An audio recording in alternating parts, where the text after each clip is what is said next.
Hello, everybody, and welcome to the Night Owl, a show that we do twice a week where we talk about all the latest in sorry, pop culture news, TV movie. I really messed that one up. I'm tired today. Pop culture news, TV and movie reviews, gaming news, and just the general conversations of the day. For those who don't know me, I'm Price of Reason, and with me, as always, is my co host, Professor R2. How's it going, Professor?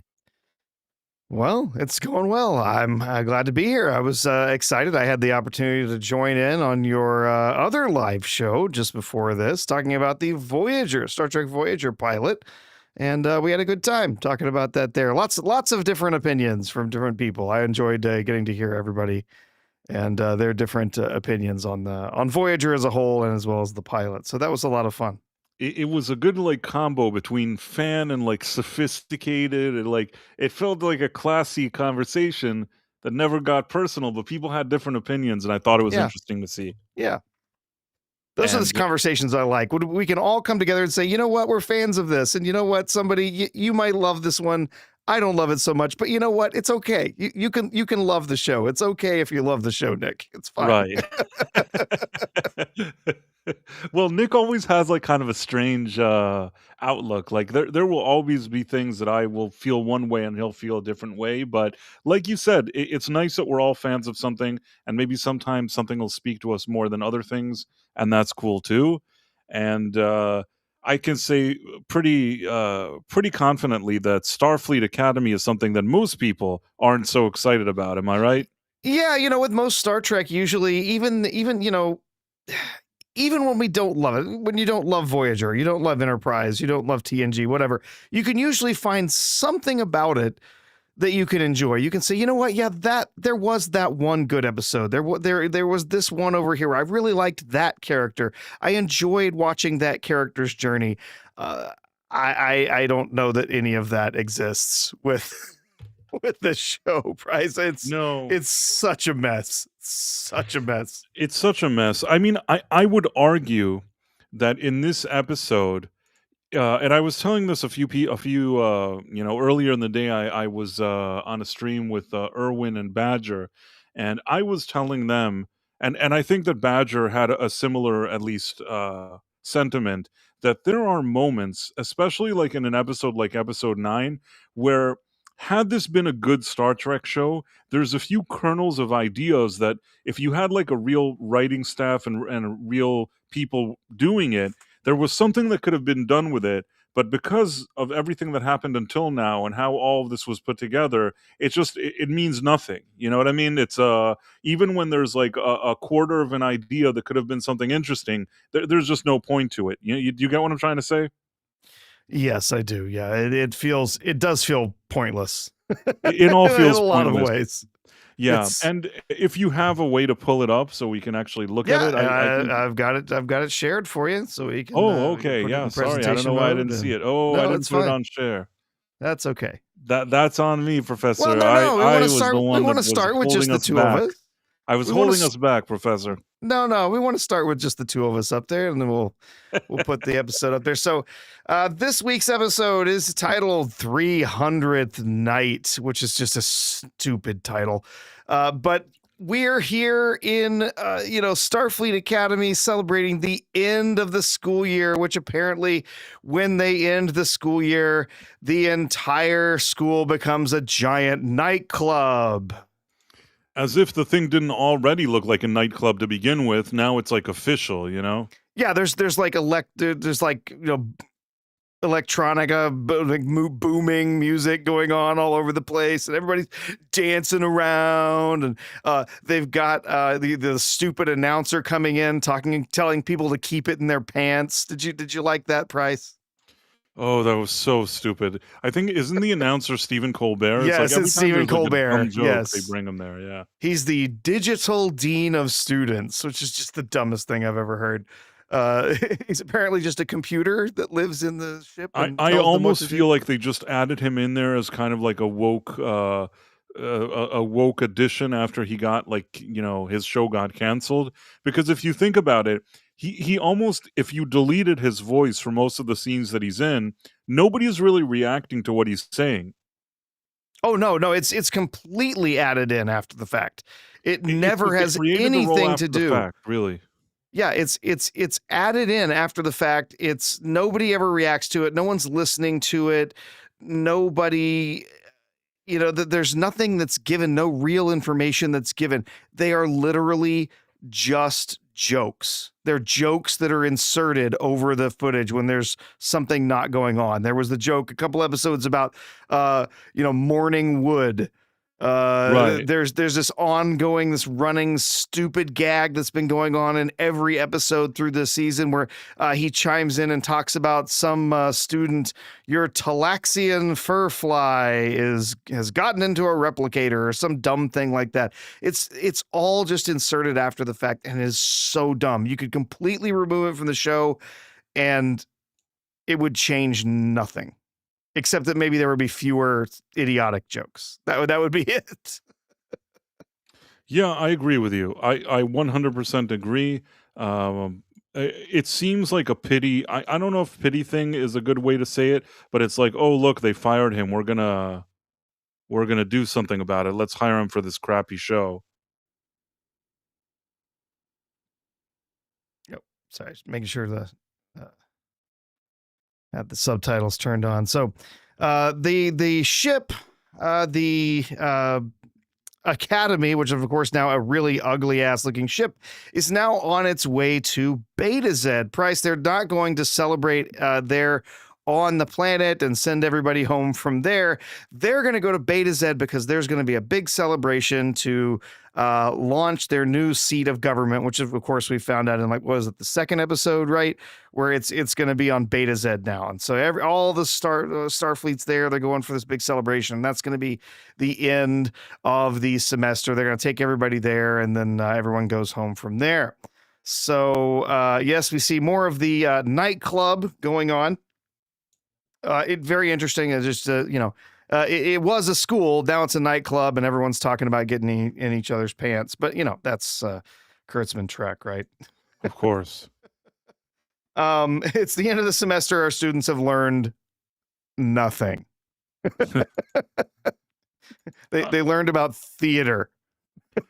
Right. This is such a failure of the show that we've been watching it like supposedly this is 9 episodes in. We've supposedly watched like almost a year of these students here and all we got was the dumbest crap ever. There's nothing we got here that we felt that they're really being tested, some kind of character build up, any kind of, nothing. Just a bunch of shit. Sorry, Sean. That's all we've gotten for 9 episodes and now they're just like, "Look, job well done.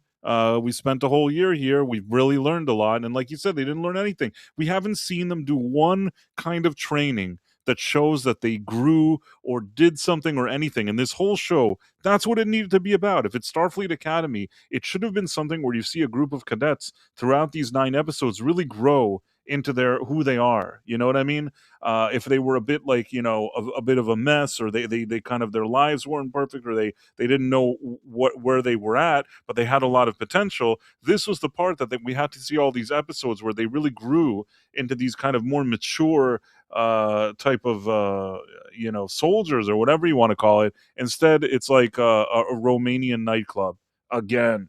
Yeah, again, we are then taken. The central characters for the show all go into Jaden's room here, where he's wearing some sort of pseudo Klingon outfit, although it appears he's still in a skirt. And they're in this environment here. I don't know where this is supposed to be, if they're in a holodeck or something, even though we haven't seen a holodeck in this whole show. But this is supposed to be some sort of a Klingon ritual. For some reason, they have his dumbass bow in the background when, once again, Klingons' weapon of honor is a bat-leth. That is the ceremonial weapon of honor that they use in all of their ceremonies. It is stupid for this dumb bow to be back there. But anyway, they're supposedly supposed to be doing the Rustai ritual. This is a massive member berry price. Do you remember this at all? Hold on one second. Let's see. You're going to have to remind me. Okay, so the Rustai ritual, this is a member berry from TNG. There's an episode called The Bonding, where Worf loses one of his security officers under his command. She's killed by basically a mine that nobody knew was there. She dies, and then she leaves behind an orphaned son, because the son's father also died on an away mission in years before, and so now he's orphaned. Jeremy Astor was his name, and so they eventually, in the episode, he meets with the boy and he wants to perform the Rustai ritual, which stands for the bonding, right? Okay. Essentially, this ritual makes them, it's more than just like, oh, look at us, we're blood brothers or whatever, or like spitting in each other's palms and shaking hands, right? It's not that. It's literally like inviting someone in to join your house. Like, they are now literally in terms of Klingon law, part of your family. It's a very serious ritual, inviting them in. At least that's how it's, shown to be, or what it's framed as in the original episode. Before we continue, I just want to give a quick shout out to Nick Weiser, 32 flavors of Nick Weiser. Quite an interesting comment, Nick, about having big balls. But honestly, it's been such a long time since I've streamed with Nick, and I really hope I get to do that.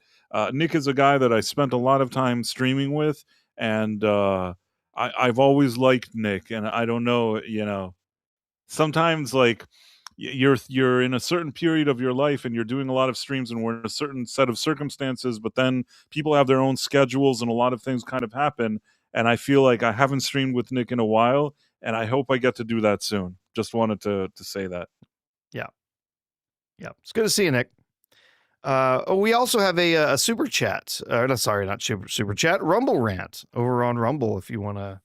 Oh, okay. Let me find. Okay, we have Kivo 1961. You guys need to restart Mystery Science Theater 3000 and dedicate it to only bad Star Trek and Star Wars episodes. There's years of content to use. You're probably right. There is indeed. There is indeed. Thank you so much for the $5 Rumble rant. Really appreciate that. Yeah, very nice. We appreciate that.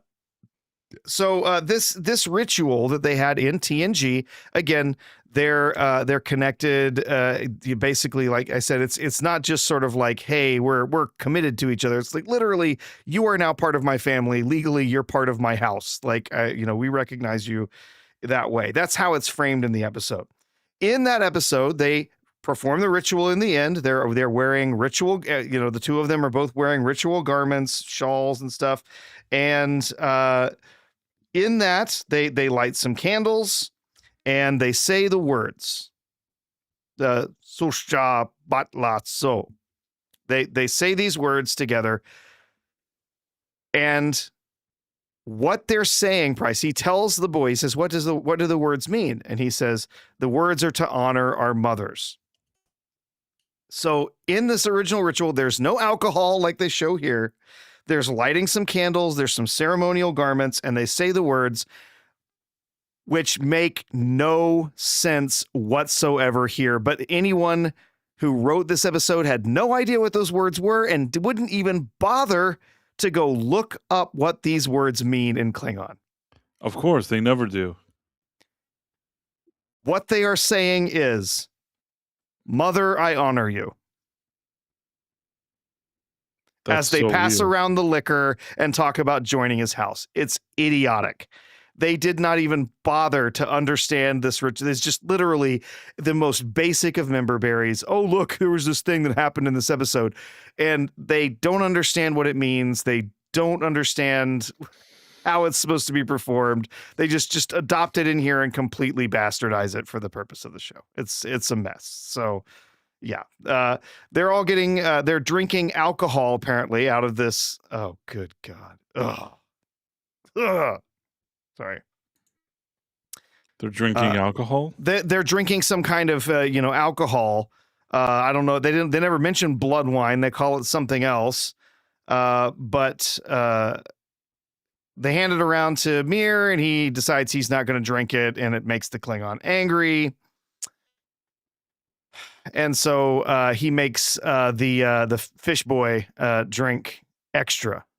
He drinks. You know what's weird? The fish boy is a fish, but like we so rarely have ever even seen him a fish. Just once. Yeah, we've only Is it one. is it Even when like he was extra back on his money? home, when he was back on his home planet, getting married, like no one around looked like a fish. Only really in the pilot episode you could see that he was a fish. Aside from that, they almost Yep. scrapped that idea. I'm sure they'll bring it back at some point, but it's like, why even introduce this if he's never a fish? I don't know. It was very weird. Do you They think it's because it costs more money to do the I think fish it's because effect it and they don't costs wanna more money to put the makeup on, yeah, or do the CGI or whatever. but you know what? They have $10 million an episode. Making this guy look like a fish from time to time really isn't a big deal. I know. It shouldn't be, but it sounds like they wasted a lot of their money on the first, like, 2 episodes or something. They I wasted it don't on know. the screenplays, I bet. Who knows? I'm So just Caleb kidding. gets up. Caleb gets up and he leaves. He gets into the elevator with the Beta Zed girl here. They have more awkward conversations. Oh yeah, it's awkward. Yeah, maybe because I blew up some people's heads and we both feel weird about it. Which once again, they basically dealt with it in the same episode when it happened. But they keep making it a big deal, like it's a big deal. I don't understand. There's another thing that they keep making a big deal that I wanted to highlight here. In one of the first episodes, they made it clear that Caleb is here because he's looking for his mother, and these other people, he didn't want to get attached to them. But then there were a few episodes that, like one of the maybe the second episode or the third episode with the laser tag, they clearly wanted to show that he was changing, and now he felt that he was part of the group. Then, like they use that motif a number of times to show that now he's part of the gang. He stopped with that whole "I'm not part of you" and whatever. Yet here in this episode, he's like, "Nah, I ain't family now. Where's my mom, yo?" You know what I mean? Like suddenly he completely. It's another one of those things where like they do a setup for a character or they take him from A to B, and then in the next episode he's in A again. Do you get what I mean? It's like it's as if they never Yes. took him from A to B. It's the same stupid thing that happened with the trauma that he was like, he had episode 6, he had episode 7, and suddenly in episode 8, they're like, "What about our trauma from episode 6?" And it's like, well, in episode 7, nobody cared about the trauma. Why does everybody care about the trauma now? Yes. Oh, Yeah. another thing. Episode 6, he didn't like that she was inside of him, but then when she was on the ship, they sort of made up and now he liked her again. And he's like, "Yeah, I'd never felt some that kind of connection with somebody, so it scared me." She's like, "No, blah blah blah." They're all like lovey-dovey, and that's it. You think, well, it's now this thing has been resolved. Next episode, as if they never resolved it. Yeah, it's so bizarre. Again, it just feels like the writers of these scripts were not talking to each other about the arcs of the characters or anything. You know what this show is like? You're gonna laugh at me. You know what it's like? Do you remember how on the Jetsons, George would do something good, and Mr. Spacely would say, "George, I'm gonna make you the vice president, very very soon." And George would like nod his head. In the next episode, Mhm. nobody remembers that. Like nobody remembers that Spacely ever said that. George is not the vice president. He gets treated like crap by Mr. Spacely again. Then something happens. By the end of, he's like, "Well, you did it again, George. You're presidential material." Next episode never happened, and you could see that like pattern going a million times. But it's funny on the Jetsons because it's a silly show. You're expecting that kind of static behavior from the characters because you're not expecting like a seasonal arc where like George suddenly changes. You know what I mean? George Exactly. Yeah. Jetson. Here, this is the type of show where you need to show some growth of the character. It can't be that every episode he resets. Do you know what I'm saying? Sure.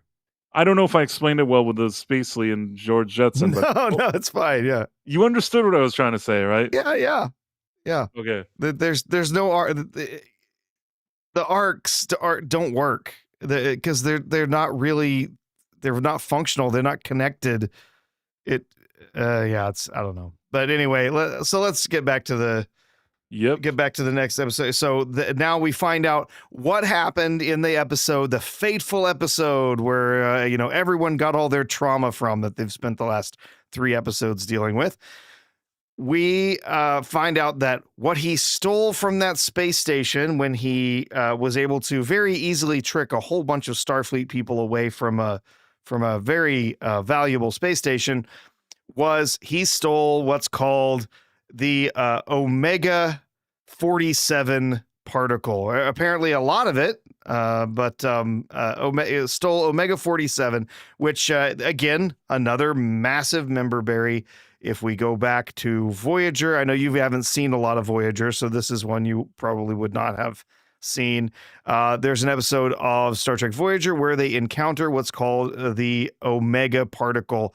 It is a substance that has been deemed so incredibly dangerous that there is a special Omega directive set aside in the Federation, in Starfleet, that if it is detected, it overrides all other missions, everything else that you might be doing.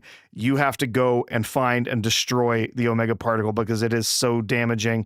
It was discovered a long time ago by some Federation scientists, and when it destabilized, it exploded and it damaged multiple light years. They never really say how distant it went, but they said several light years. So I'm assuming sort of a spherical, area of several light years around the explosion that not only destroyed, a space station and a whole bunch of other stuff, but also disrupted subspace, meaning that area can no longer, you can no longer travel at warp speed through that area because there's subspace in the area has been destroyed. Did they on Voyager explain that you couldn't do the warp space, or is this like an embellishment? No, they explain that actually. They explain the whole thing, and in fact, when Voyager's going in to investigate, they have to kind of work their way through pockets around this explosion that's happened there when they detected it in order to get there because it disrupts subspace and causes all these problems.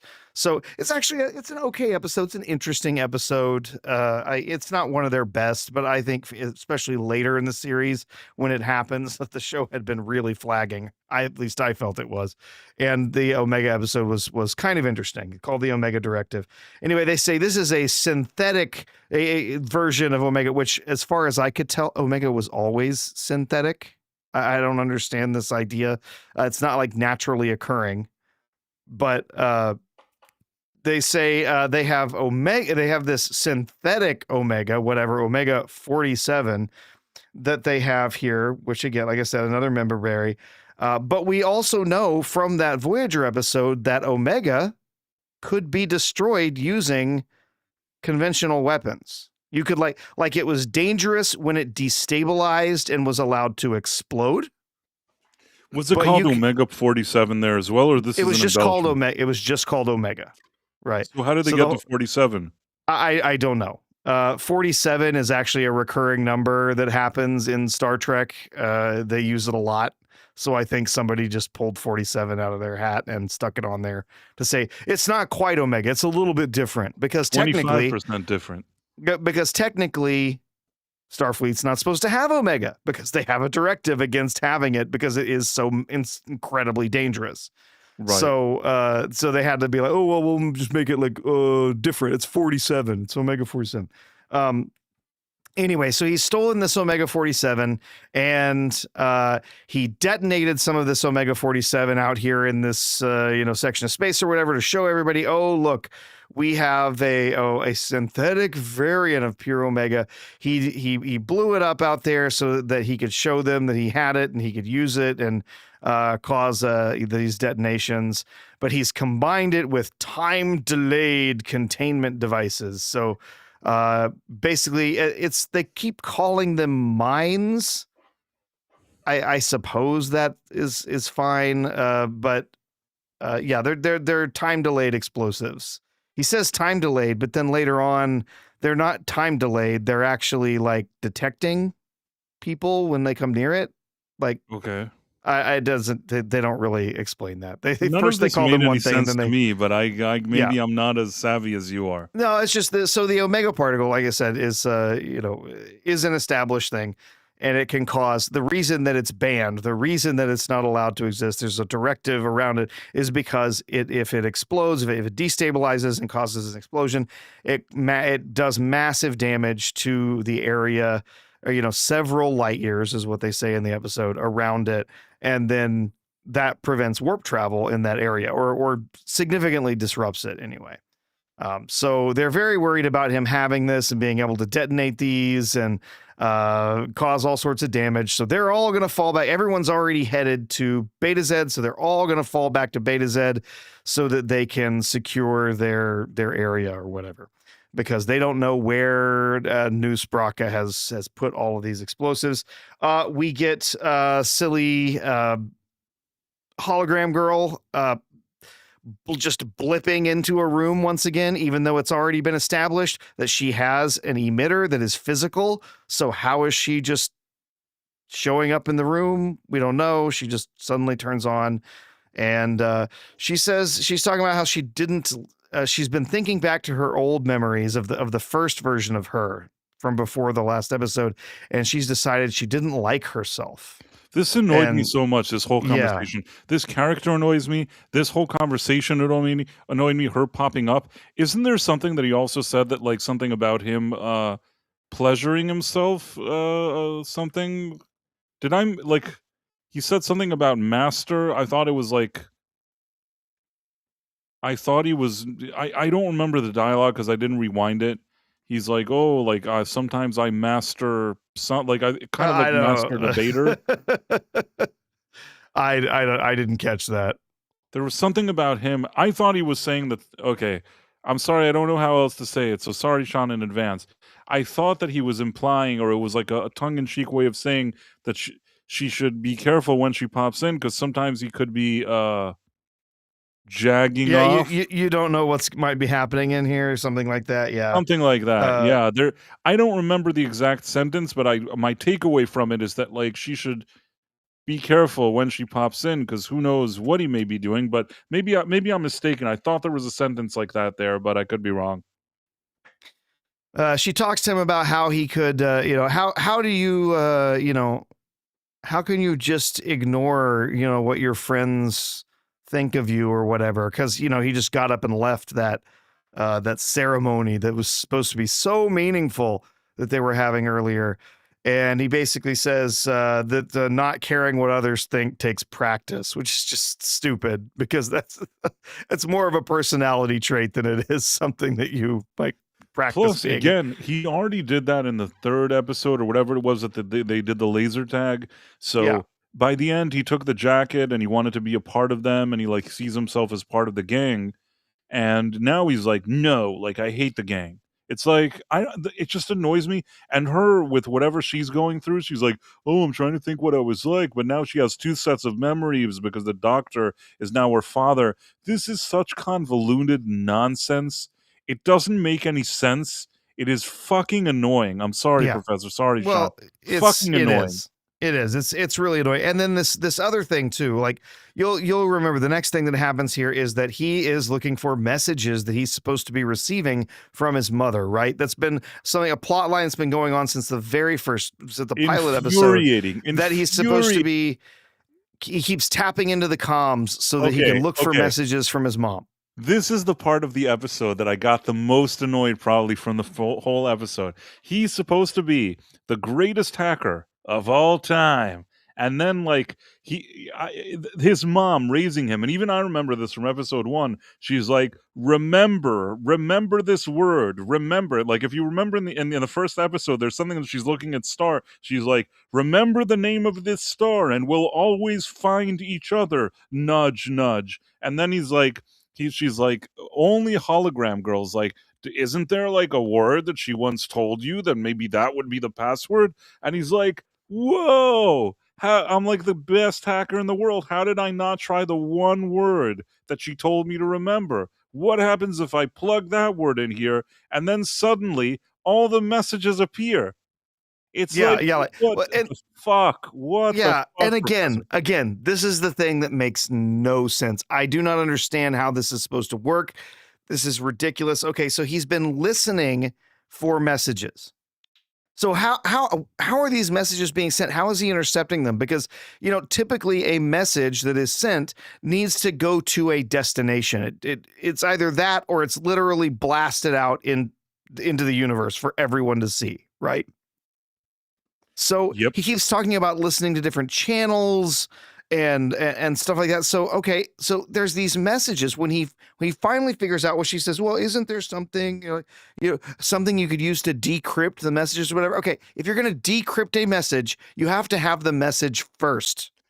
Exactly. You don't just type a Exactly. name into your pad and suddenly all the messages show up. So is it a channel that you're looking for? Is it messages that you're looking for that you have to decrypt? It doesn't really make any sense. And then once he does put in this code, there's hundreds of messages that are here, like waiting for him over for like the past 2 years. And he says in the episode, he says, I tried this before, but I haven't tried it since my mom got out of jail. I haven't tried it since she escaped. It's like, what? So Yeah, this was something he's tried before. He's used this this is before, so stupid. but didn't try it again after she had escaped and might actually be sending him messages. It's like for years he was trying the one word that she told him to remember because this was the word that was important to her, and he's like, I used to try this, but now recently, for the past years since like she escaped, I didn't feel like using it. This makes no sense, and it completely derails the idea that he's the greatest hacker of all time. Yeah, it drives me nuts. Are you listening for messages that are being sent right now? Are you searching the interwebs for messages that were sent a long time ago? Like it doesn't make any sense at I all. mean, what would need to happen is if he was listening for messages, he'd have the messages, but then he'd need the encryption to open them. Like Yeah, he'd need the password or whatever it is. But yeah. until now, he supposedly didn't find the messages. So how could he find the messages? Even now, when he's entering the password, he's entering it in order to open messages. So you want to tell me that the greatest hacker of all time had a bunch of messages that he didn't know how to open, and he was just like, fuck it. Until now, when Hologram Girl said, "Hey, isn't there a word that maybe could be the password?" And he's like, "Well, there was a word, but I haven't tried it in a few years. Do you think it could be this word that my mom told me that I have to remember?" And she's like, "Yeah, let's do that." And then he puts The it in there. He's like, "Wow, yeah. there's a ton of messages here from years." Woo. Yeah. It's so stupid, man. This is like And the then most infuriating part of the whole episode. and But then there's sorry. also there's exactly that they have the same problem. This has happened multiple different times in this show, and of course it's happened in other shows as well, where the characters in the show apparently know what's happening in the show.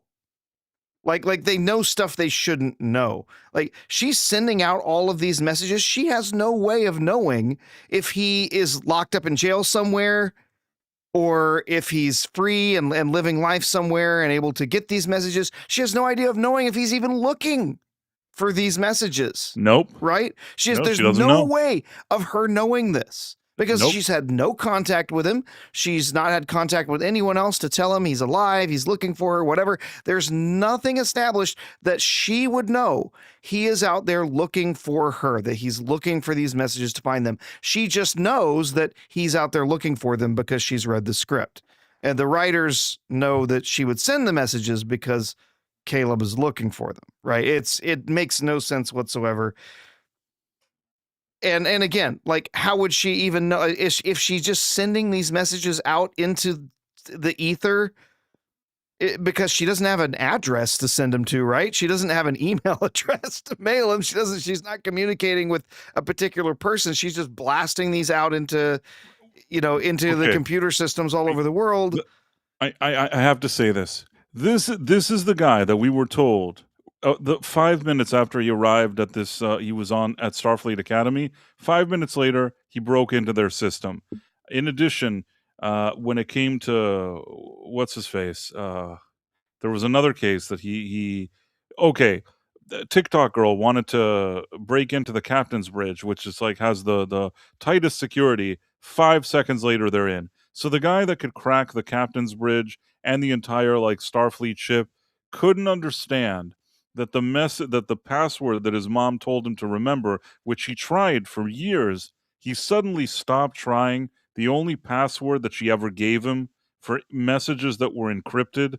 This makes no sense, Professor. This means that, like, the only way they can explain it is that he's the Forrest Gump of hackers. I don't really know how to explain it. He's like on the spectrum because he suddenly knows how to break into some stuff, but in other places he's just like a fucking idiot. Yeah. So anyway, he gets all these messages, however the hell it's supposed to work. He gets all of these messages, which makes no sense. But she's been sending his message. He's listening to all the messages for for the last couple of years, and then he catches up to the last of the messages and finds out she's on this planet. And can you reverse the encryption so I can contact her again? He's supposed to be the best hacker of all time. Price. He's asking the hologram if she can reverse the encryption to contact her, which, by the way, reversing encryption does not reverse you being able to transmit something It's not, back yeah, it's to not, it's somebody not else. like It's an not, IP address, you know? Or you know what? If he would have at least said, "Listen, you know, I have my hacking skills, but I have some limitations on how to pick up exactly which kind of IP, even if there's a different word for IP on Star Trek, but where's like the actual location this came from? Could you maybe like, you know, use your magic to work into the system and tell me if you can find a location?" So at least there he doesn't look like an idiot. But yeah. him saying like, "Can you reverse the encryption?" That's the person that wrote this episode is an idiot. You know what I mean? Like When I'm here's the sorry, go on. reality. Price. Here's the reality. All he has to do is send a message out. However she is sending these messages, he does the same thing. He sends it out on the same channel or whatever and uses the same encryption, because if she's sending messages, then she's going to be looking for messages, right? So he doesn't even need to reverse any encryption or Right, anything like that. right, exactly. She's looking for them. She would be watching for And she knows the messages to come back. password, unlike him. Yeah. So anyway, he finds out that she's on this planet, Kelrick or whatever, and that this planet is soon to be annexed by the Venari Rawl, which uh makes or not Kelrick is sorry, that's the other guy. No, what's the name of the planet? I don't remember. We'll get there. But yeah, no, he finds out she's on this planet that's going to be attacked, annexed by the Venari Rawl, which is weird. That's going to be annexed by pirates. The Venari Rawl has established they're marauders. They go around robbing people. They're basically space pirates. But apparently they also are a government that takes control of space and has borders. I don't understand it either. It's absolute nonsense. It's so bad. So freaking bad. Okay, so anyway, they find out the chancellors are planning exactly what's going to happen during this war, since apparently nobody else in Starfleet knows anything about tactics or war or this is it. It's just the chancellors of the two schools are the ones that are going to figure out what's going on and figure out a plan to counter this guy. None of the admirals or anybody in the military hierarchy are going to be doing this. Just the two of them. Again, it makes no sense at all. We find out that he comes to her to ask about to go after his mother, but he realizes that this is a bad time. He can't tell her about this because since they're pulling back to Beta Zed, she might not let him go or whatever, and so he decides, like he always does as a dumbass, to just trust no one and steal. There's people literally dead because of this guy, and he still is an asshole. Yep. Okay. So on his way out, he bumps into Beta Zed girl here, and he says, "I just want you to have peace because you deserve it more than anyone else." A little emotional moment there, and then says that he thinks her name sounds like music. Yeah, nice little come on line. This is such shit, man. This is shitty. I don't even understand what the point is. Also, it's like the back and forth with their relationship, I couldn't care less about any of it. I can't stand these two characters. I couldn't care less about their stupid relationship. And it's like the writers here don't even know what to do with it. Like it's like now they're together, now they're not, now they are together, now they aren't together. It's like Nobody cares, and the reasons for them being together or not together, they didn't convince me as a couple when they were together. They didn't convince me that they broke up because there was any kind of issue. None of this convinces me. They're just the character work and the writing is so poor here that this just I don't give a shit about it. Sorry, Sean, Yeah, but yeah. go on. Was no, as Mer Rockster says, what's Brett Cooper's name again? Beta Zoid girl. Yeah, I believe her actual name is Tarima. I don't remember. I can't remember any of these characters. It's so bad. I know that the dum dum is Caleb. Yeah, this is Caleb. Caleb is the idiot. Yeah, he's Caleb. like the Forrest Gump of the show. Oh, Caleb. I'm the best hacker ever. So He's what looking is at he? his mother. The mama always said the password. Mama always said that was our moon. Yep. Moon, that password with the encryption, Lieutenant Dan. Never mind. Go on. Yeah, no, it's fine. So yeah, he goes to steal a shuttle, which by the way, let's remember back to the first episode. In the first episode, Bryce, you could not put on a space suit without an instructor's permission. But yet, totally cool to just be hopping on a space shuttle here and so easily. Anything he wants to do on this ship. He wants to be on the bridge. He's on the bridge. He wants to break into the computer. He's in the computer. He wants to be on the shuttle. He's on the shuttle. Like nobody cares. He just does whatever he wants. Aside, he can do anything in the world. And he's the smartest and the best hacker of all time, and he can do anything except for put in a password in an email that was encrypted that needed a password when his mom told him as a kid that he should remember the password, and he used the password up until a few years ago, and then one day he stopped using the password. That is the dumbest thing I've ever heard, Professor. Oh yeah, I haven't used it since she got out of jail. Yeah. Okay, jeez. Wasn't that the time to use the password when she got out of it? Wasn't that the time to use it? Yes. Yeah, it's so dumb. So they get on the space shuttle here, and they're he's gonna take off in it, and hologram girl shows up again, and again she just blips in, just sort of materializes out of nowhere again. And she says, oh, she's gonna come with him, and she says, oh, you're gonna try and do this, and you're gonna get yourself killed because you're gonna have to synchronize your warp field with the ship's fields while you try to escape out of the shuttle in warp whatever. And she's like, it's okay, if you try to do it, you're gonna be turned into space salsa. Yeah, that's a term. You're gonna be turned into space salsa. But she's like, oh, but you need somebody who can think faster than the computer. I'm like, you are a computer, right? You are a computer, but think faster than computer. Okay, sure, whatever. But then she says, it's okay if you want to try this because, it'll be fun to watch you be torn apart by, as you're atomized by this ship disintegrating because the warp fields aren't properly whatever. And she says, but that's okay because I can just blip out like 2 seconds, before you die or whatever. Except that we know she has a physical emitter. They showed it in the last episode. She would also be atomized. She would be vaporized as well. And I'm so tired of them not knowing what the hell this character is. Is she literally just sentient light that floats around, or does she have an emitter? Because they showed it in the last episode that there's a physical, like, computer emitter part to her.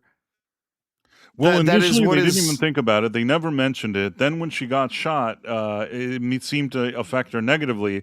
But then they're like, no, it was a trauma. The emitter is actually the emitter. And you're like, okay. And now they keep forgetting she has an emitter. It's like they also... If she has an emitter, how did she show up in the episode 1 in the school with the plants? Yeah. Wouldn't the emitter have gotten stuck in a wall? Yeah. Again, like how does she get from place to place? Like, does her emitter have like a site-to-site transporter attached to it so she can just beam wherever she wants? Like, it doesn't make any sense. I mean, if somebody actually said that, then you would say, oh, well, at least they gave it some thought. But they're not sophisticated enough to think about any of this. Eyebrow shows up because she's volunteered to help lock down the shuttle bay. Why did she volunteer for this? We don't know. But she shows up. She's like, "Are you stealing the shuttle? Whatever." The like most he's convenient showing exactly ups ever. No, the most convenient showing up is next when he shows up. They don't even give an excuse. Yeah. They don't even give an excuse for why he's here. He just wanders in and he's drunk off his ass. And they have a discussion saying that, his species doesn't have the enzymes to break down alcohol. Well, we established that he doesn't have the enzymes to break down potassium. So if he eats bananas, he pukes glitter. Well, here they're saying he doesn't have the enzymes to break down the alcohol. So but wouldn't he was drinking in an earlier episode at the bar, wasn't he was drinking in an earlier episode. He did shots right there on screen in one of those earlier episodes. He was in the bar with that DS9 episode that they blew so badly. He was drinking there and he didn't get completely like blasted, get wasted by it, right? And there was no discussion of him barfing up glitter because he drank alcohol or whatever. It's so dumb. He didn't barf any glitter. If he didn't have the enzymes to process the alcohol, how did it get in his blood system and into his bloodstream in the first place to make him drunk? It's so dumb. Okay. Oh my God. Okay. So, so he's on the ship now somehow. Again, they don't explain it. He just sort of walks in. They establish that, how are we going to get there? We got to get there really fast. So there just happens to be a very convenient transwarp conduit that's hanging out nearby where they are. So they got to get out of here real quick so they can catch this transwarp conduit. Why do they have to get out of there real quick, Price? They can travel at warp speed. If the ship goes a light year or two past the transwarp conduit, they can just turn around, right, and go back to it. It's nonsense. It's a stupid, dumb ticking clock that they added that makes no sense whatsoever. So they gotta take off as quickly as they can and get out of here. So they blast off and they head into the transwarp conduit, which, by the way, apparently they have these. Seems like those would have been really beneficial during the burn to help people get around. This is another thing. They're like, the burn, there's no warp. And then there was another episode that the fish guy, which I call Random Douche, those people that took him to a wedding, they had like a wormhole in their pocket. Mm-hmm. They had a portable wormhole, right? Yeah, portable wormholes that let them travel across, thousands of light years. Hundreds of light years. Wouldn't that be a game changer? Can't they just all have now portable wormholes? That would really make a difference. Yeah, it would be incredibly beneficial. I mean, imagine, like, instead of having transporters that could just beam you, a few hundred miles, you could just, hop in. You got to carry a little portable wormhole, and you open it up, and you're halfway across the galaxy, right? I mean, it'd be pretty slick. Yep. Anyway, so they hop into this transwarp conduit. We go back to the station or back to the school, and we find out that Jay, they just start calling him Jay in this episode, by the way. Did you notice that? Who are they calling Jay? It's Jaden. Oh, yeah, I saw that. They start just referring to him as Jay. Yeah, I don't know why, but I saw you're right. Remember Hologram Girl's like, let's see what Jay is doing. Yeah, she says that. So, Beta Zed girl comes around looking for him. Oh God. Now I just want to call her Brett Cooper. Anyway, she shows up looking for him. Where is he? And Jaden's standing there looking at the pad. And apparently, Caleb, this big secret of his, he just left it sitting there so they could find it. There's all the messages from his mom just sitting there. Because he's the best hacker of all time. So he's such a good hacker that he just figured, I'll leave all my messages here probably nobody will find them. Yep. So we go back to the shuttle. They're going through the trans warp conduit, which apparently is outrageously turbulent, even though we've seen trans warp conduits before, and this was not the case. They were not wildly turbulent. They didn't shake the ship apart. Very odd. But apparently it's shaking the ship to pieces. It's breaking apart. Parts are falling off. Nacelles are just stop working. Whatever. And they managed to get through it, but they've damaged the ship pretty badly. And then they come out of the other end, and they've made it to. Imagine that there's a transwarp conduit that takes them exactly to the planet they want to go to. Price, it's perfect. Takes them right to the practically to the edge of the atmosphere of the planet they're trying to get to. Amazing. I'm sorry, there's a comment that made me laugh. I'm sure Gaiden would like a portable wormhole. Sorry, He that he might probably even like shouldn't have made me laugh, but it did anyways. he But might go even on. like 2 portable wormholes. Yeah. Oh yeah, he needs Yeah. 2 of them. You're right. Yeah. Argentum is here. Third stream today talking about this. Let's go. Sorry, RG. So yeah, we're arriving at the planet here, and their ship is damaged. But you know what? They're gonna land on the planet here. They're gonna go looking for his mom. Now, do you notice something from the surface of the planet here? And you can see it as well through the windshield here, Price. This appears to be nighttime on this planet here. Yes. Looks like a pretty damn populated planet, doesn't it? It does, yeah. Doesn't seem to be just a planet with one little outpost on it. This looks like it probably has many millions, if not billions, of people living here, and many, many different cities. I agree. Well, it's not the first time that we've seen them, like the graphics guys here totally miss the mark. No, I think the graphics guys got it right. This is a really populated planet. But don't matter, because Caleb just going to beam down to a random city and walk around for 15 minutes and find his mom. I see. I thought it didn't have a lot of population. That's how we find his mom. But now you're saying that it's just a plot convenience. It's absurdly convenient. This The is most convenient, even if this were just one city with few 100,000 people in it, he's just going to show up and walk around for 15 minutes and find his mom. It Really? is very convenient. It's ridiculous. Until you just said it now, I thought, like, based on the information from whatever, like the IP that he found, or the reverse password, or whatever he was looking for, I thought that, like, maybe that's how he knew. You're now telling me for the first time that he didn't realize that she was exactly here. It told him what planet she was on. That's it.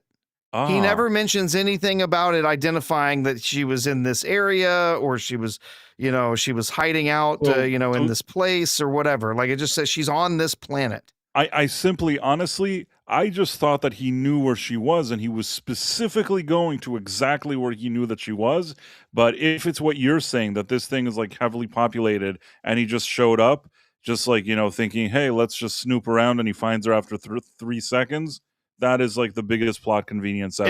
It's an outrageous plot convenience, is what it is. Okay, I agree. There is nothing presented in this episode that says, "Oh, well, I know where my mom would be," or there's in this message it shows me, what terminal she sent it from, or something like it. There's nothing in there. Just, she's on this planet. It would have been easy to add it. It would have been easy for been. Hologram Girl to say, "Listen, it's a planet with X million people, but like I've noticed that there's a very small quarter here where, according to my calculations that I like cross-reference, blah blah blah, it's coming from this little thing here, this very specific area, radius of like a mile or whatever." You know what I mean? Like, at least give us something, and then they get there, and we know that she's like within a radius of 1 mile from him. So you think, well, maybe he'll run into her. So they could have done it. I guess, do you get Yeah. what I'm saying? They If with there a could few have been sentences, something they that could could have have led actually done them. this. Yes, there could have been something that led them to, hey, the messages, I traced the messages back and they were sent from this particular place or whatever, right? So at least they would have like, oh, yeah, it's in this quarter or it's in this area, whatever is where the messages were sent from. So maybe we'll be able to look around that area. At the very least, that would have gotten you in the ballpark. But as far as I remember, there's nothing in the episode that says anything like that. Just she's on this planet, so we go to the planet and they wander around for a few minutes. We get some Lurians in here, some of Morn's race from Deep Space Nine, so some more member berries in there. They're looking around, trying to decide. But which, by the way, I wanted to point out that just so you know, every single planet that's not part of the Federation is an absolute like worst part of Hong Kong, basically. Like the whole True. planet looks like that, right? Um, This actually kind of reminds me of stuff I saw in, like, Picard also. They oh this yeah, this they do that. They did in Picard. They did in Discovery. Like any planet that's not a Federation planet is is a shady area of Hong Kong. You're absolutely yeah. right. There's a few things in Kurtzman Trek that they won't let go of. Anytime you go to, like, shady place that looks like this, no matter what planet, no matter what species, doesn't matter what, this is what it's gonna look like if it's a shady place. And then you also have that every, starship anybody's ever on looks like a Romanian nightclub. Those are the 2 things that, like, Alex Kurtzman will not let go of. Like, that has to be in every one of his productions. Yep. So they're looking Anyhow, around. go They on. decide they're going to split up. They're going to go look for the parts that they need to repair their shuttle. And Eyebrows says, "Oh, she can trade star charts." And says, "No, don't worry. I'll take all the Federation signatures off or whatever." Star charts? Really? Like we're talking about areas of first of all, they would only have Federation star charts, right? Right. Of areas that have been explored by the Federation. I doubt any of those are going to be useful to the people out here in this fringe area that's outside the Federation, and they probably already have them because they've been exploring this galaxy, this area of space for over 1,000 years at this point. So it makes no sense whatsoever. Oh, star charts, sure, those are worth something. But anyway, she goes in and she's going to sell her star charts. Ukeck, yes, that's the name of the planet. They're going to go and try and find their parts, and so now she's contacting Admiral Crapapple to see, Who, by the way, looks very different here than he did in previous episodes. I don't know if you noticed. yeah, He his like beard is longer. His hair looks longer his hair too. looks different, his beard looked longer. It's almost like either they brought the actor back for a reshoot or I don't really know. Like he looked so different in previous episodes. It's almost like he had another play or another movie or something else he was doing and he was trying to make it work with the filming of this thing. Yeah. Also, why So is the War Chancellor like I think they showed the War Chancellor and he's in a hologram too. yeah, it doesn't make any sense. Like, did he stay back on Earth? Like, surely not. I I don't know. But they talk about this and basically she says, oh, well, I made promises to these kids and I have to go after them. And he says, okay, well, you can take the ship, drop off all the students, and then take the ship and go to the edge of Federation space and see what you can learn from there. But if you go outside Federation space, we can't do anything to help you. Right? Yeah, I mean, he looks very different in this from It's what he almost did like a earlier. different character. Like I realize that it's him, but if you look like the way they made him look in the previous all the previous episodes versus this, it is a big difference. And I don't know why. Like I don't understand it. Yeah, it has to do something maybe with the shooting schedule or something. I don't know why they made Or a him look so reshoot. There's something strange about this. I just don't exactly. understand it. And also, why is the like I was asking, why is the War Chancellor a hologram too? I mean, this isn't this starship shared by both colleges? Now, are we to understand that one college just left now? Like he stayed on Earth, even though they were bringing everybody to to this thing on Beta Zed for a big celebration to whatever. Like, why would he stay Why would he behind? stay? Yeah, It doesn't make doesn't. any sense. Yeah, I don't know. Anyway, he basically says, okay, well, use private channels or whatever, and let's go after them. And the doctor comes in and he says, oh, well, hologram girl's out there, and because he's her dad now after the last episode. I so dislike this thing. This is so annoying, but yeah, go on. And he says, well, why aren't we going after them already? She's out there. And he says, well, once we get the cadets off the ship, we'll take it over. Jet Reno says something about, we programmed some automation so we could run the ship with fewer people or something. Like, why? Why would you do that? It doesn't make any sense. Also, what kind of automation do you have that you can, like, this whole ship could be like just her and Tig Notaro on the bridge? Then why do you need all the other people if you can do this that easily? Yeah, it's bizarro.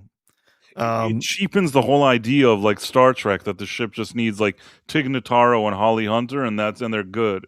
Well, the truth is that the ship could be piloted by the computer, just like an autopilot, right? So the fact that there's like some sort of special automation that she's put in place for the ship, like that doesn't already exist on every other ship, like doesn't make any sense. I still say though, I don't remember seeing a Star Trek that like there's a big ship like this and they're just like, let like some AI run it. I don't think they usually do that. Usually there's like at least a few serious people still in charge. Yeah. So Mark S47 points out in the chat too, and I was just about to say this. They did in Star Trek 3 when they steal the Enterprise to go back to Genesis to get Spock's body. Scotty automates a whole bunch of stuff on the ship because they are low. They don't have as much of a crew there. They need to make things function. That's sort of a plot point in there that he automates the Enterprise. So yeah, he does that in Star Trek 3. But what I'm saying is, wouldn't that already exist in starships? Why does she have to program like a special version? I guess you're right. 1,000 years in the future, you'd think that at that point, maybe they could have a better automation, and it doesn't make sense that she would have to program it. I get what you're saying. Yeah. So at the very least, it would be able to pilot from one place to another. Probably not combat, but anyway, they're back on the planet. We're seeing Caleb is covering up his face. He's walking around. He sees somebody who seems familiar, and he starts tailing her, and she jumps him like, "Why are you following me?" And of course, it's his mama. It's his mom. She says, "Where did you go?" I mean, listen, they have their touching moment. The idea of a cadet, like, finding his long lost mom isn't something that can be explored on a good Star Trek with good characters and a good story. It's just that when we have this like idiotic thing that we've been watching for I don't know how many episodes, this meaning it doesn't mean anything. You know what I mean? It's like it lacks any kind of emotional weight, even though they're really trying to like play at your heartstrings the way that they perform it. But the truth is there's just nothing there. And that's one of those moments that I thought to myself, well, you didn't do the work that leads up to this moment. You didn't make it so that this would be an important moment. You didn't do the work, so you don't get this kind of payoff. You can try to make it seem like you have it, but you haven't earned it. Exactly. Yeah. It doesn't feel earned at all. He's suddenly, he's just a child looking for his mother, So they have their little moment of getting back together. She takes him back to her little hidey hole. She has a little pixie cut now. Okay. It's fine. Because they do women more. always look great with pixie cuts. Oh, every woman looks great in a pixie cut. Yeah. Mm-hmm. So lots more like cuddling and hugging and what's going on? They said you escaped. I'm so sorry, mommy. Keeps going. He says he learned about her escaping from Newsbraka. She's very upset. Where did you learn that from? How did you talk to Newsbraka? He does not want to tell her that he's with the Federation. As you remember now, she blames the Federation. She says the Federation is bad.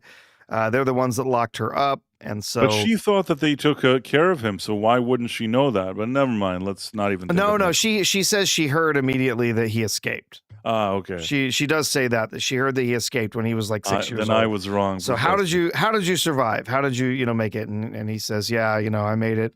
One thing to another. And then of course, hologram girl just blips in here again, somehow just appears. Once again, how does that happen? I don't know.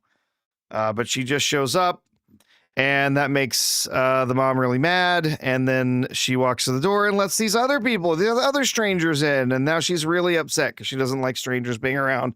She doesn't know who these people are. She doesn't understand where Caleb would have met them or exactly who they are. And they say, they need some parts to repair their ship, whatever. And so they're gonna try and get the parts because that's what she deals in is ship parts apparently. So Yep. they're gonna try and find the parts to repair their ship so they can be on their way. Yep. They have 3 of them, 3 people running the bridge, and this enormous bridge here. I can't see it very well because of the subtitles there, but yeah. Don't want to play. But just the 3 of them running the bridge, and they're doing some long range scans, trying to figure out what's going on. And they're looking. They can see that they've detected another one of these mines that's out here, and so she's trying to figure out like where are all these mines? What are they trying to do with all these mines? And they find some life signs on the ship, and of course, it's these 2. They didn't Here they give leave when some they kind were of supposed explanation. to. They're like, we learned that if the temperature is like 0.26 higher, then nobody can find us or something. Yeah, they said the temperature or the air pressure or something. Like if you change Does that it, make like any the sensors sense? That don't. sounds No, it completely doesn't weird to me. make any sense at all. That if you change the air pressure or the temperature or whatever in this part of the ship, suddenly no sensors can detect you. That's as the oh, there we go. Yeah, increase the air pressure in airlock B. It hides your life, signatures or I'm not the whatever. Trexpert that you are, Professor. When I saw this, I was just like kind of looking at it, like I knew this was shit. It's dumb. And the chancellor, she says that seems like a design flaw. Yeah, that's a huge design flaw. Actually, you should probably fix that. So she wants to beam them off. Oh, that's a great frame right there for her. Like one of Good her stuff, highlights. Professor. I'm gonna keep that one in mind. So she's really pissed about the cadets being there. She wants them to go and stay in her room and not to touch any of her stuff. Okay, sure. I guarantee you that's going to play into the next episode. They're going to be trapped in that room, and there's going to be something that's available to them in that room that's going to allow them to fight back or escape or whatever. Yep. It's going to be ridiculous. So they're talking about the fact that the Venari Rawl are going to be coming in, and they're going to be annexing this planet. Once again, they're marauders. They're not another government. They're not the Romulan Empire. They're not the Klingons. They're marauders. They don't annex planets. They don't have borders. They're freaking pirates. This whole, they're going to control space. No, it's so dumb. Weird, yeah. So they're do you have programmable matter? I hate the freaking programmable matter, man. It's so anytime dumb. they don't know what to do, they're like, what about programmable matter? So yeah, they're gonna go in and she has a part that's almost the right part, but they're gonna use programmable matter to go in and add all the extra stuff into it to make it a better make it the right part to fit their ship or whatever. So they decide they're gonna hit warp. They're gonna go in and they're gonna rescue the students. They're closing the space docks, and they find out that their communicators are not connecting to the ship anymore. And he's saying he's going to go with they need to get out of here. He's going with his mom. And so he starts to get in their faces giving them, giving them the once over, telling them who they are. You're an asshole. You're never going to get out of your father's shadow. You're selfish. You're insecure. And then Hologram Girl is like, "Oh, you're so full of shit." Sorry, Sean. Here's what I want to tell you. This is the one scene where for a second I think that the actors and I have to say this one thing. Jonathan Frakes directed this episode.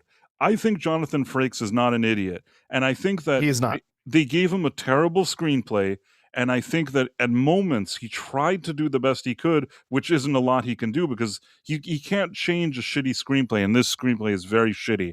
In this one isolated scene, I thought that he got performances out of the actors that were a little less jerk off than usual. I think that the Caleb actor gave a little bit of acting. Even the other two, TikTok girl and random douche, acted a little more like, like real actors, and it was less of the usual like jerk off academy.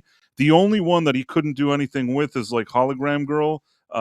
Nothing can help that. Like I don't, I'm not trying to be a dick. I'm just saying that like that actress still doesn't convince me. You know what I mean? Like I feel like these three for a minute, he got some performance out of them. And if Yep. this series, if everything up to this minute, every single minute of this show was something else, and you led up to a point like a scene like this, where maybe after a whole season that they're together, he wants to be with his family, and he thinks that he wants to push them away by being a jerk to them so that they leave him alone, and he's doing it on purpose.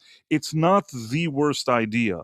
There was a kernel of an idea that if you set up 9 episodes building up to this moment with real writing and real character development and real relationships and a real Starfleet Academy, then maybe this moment is worth something. The problem is, in isolation, the moment means nothing. Do you get it? It only shows Yeah. that maybe these actors, as much as I make fun of them, a few of them maybe could have done something had you just given them material that's not shitty. That's how I felt when I watched this scene. Again, Yep.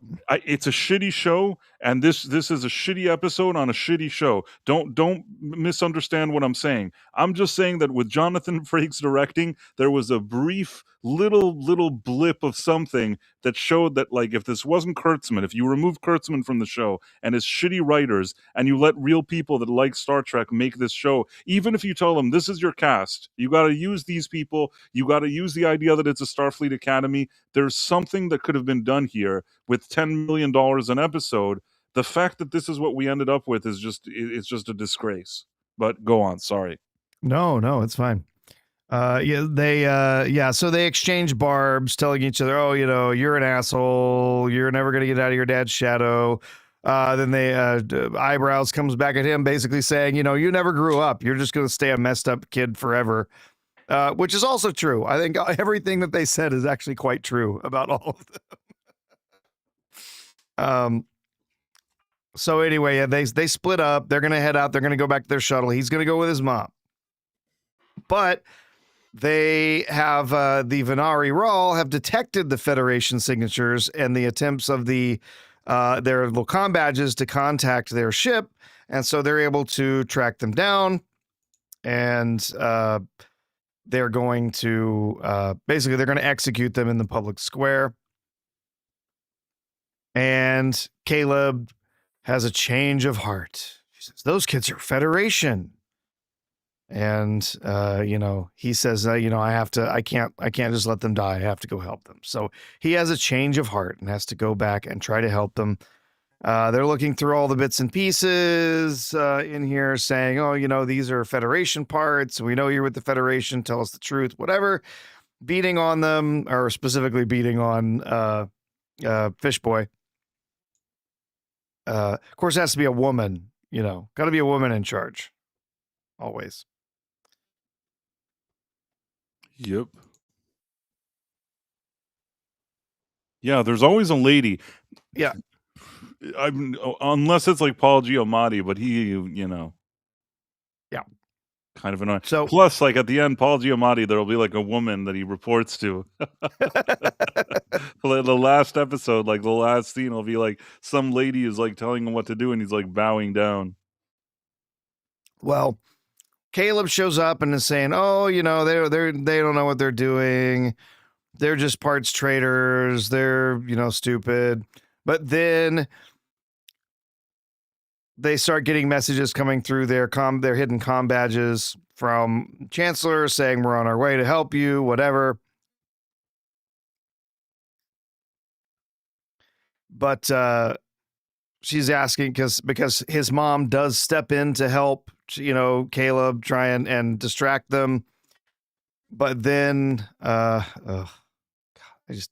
cannot get I could do with not seeing her on screen ever again. Just personally. I Tig can't stand her. Notaro? She's terrible. She's so Terrible. bad. It's like it's a combination of the fact that like she's not a very good actor.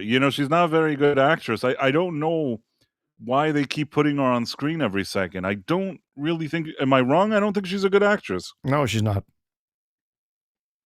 She's not at all. So they managed to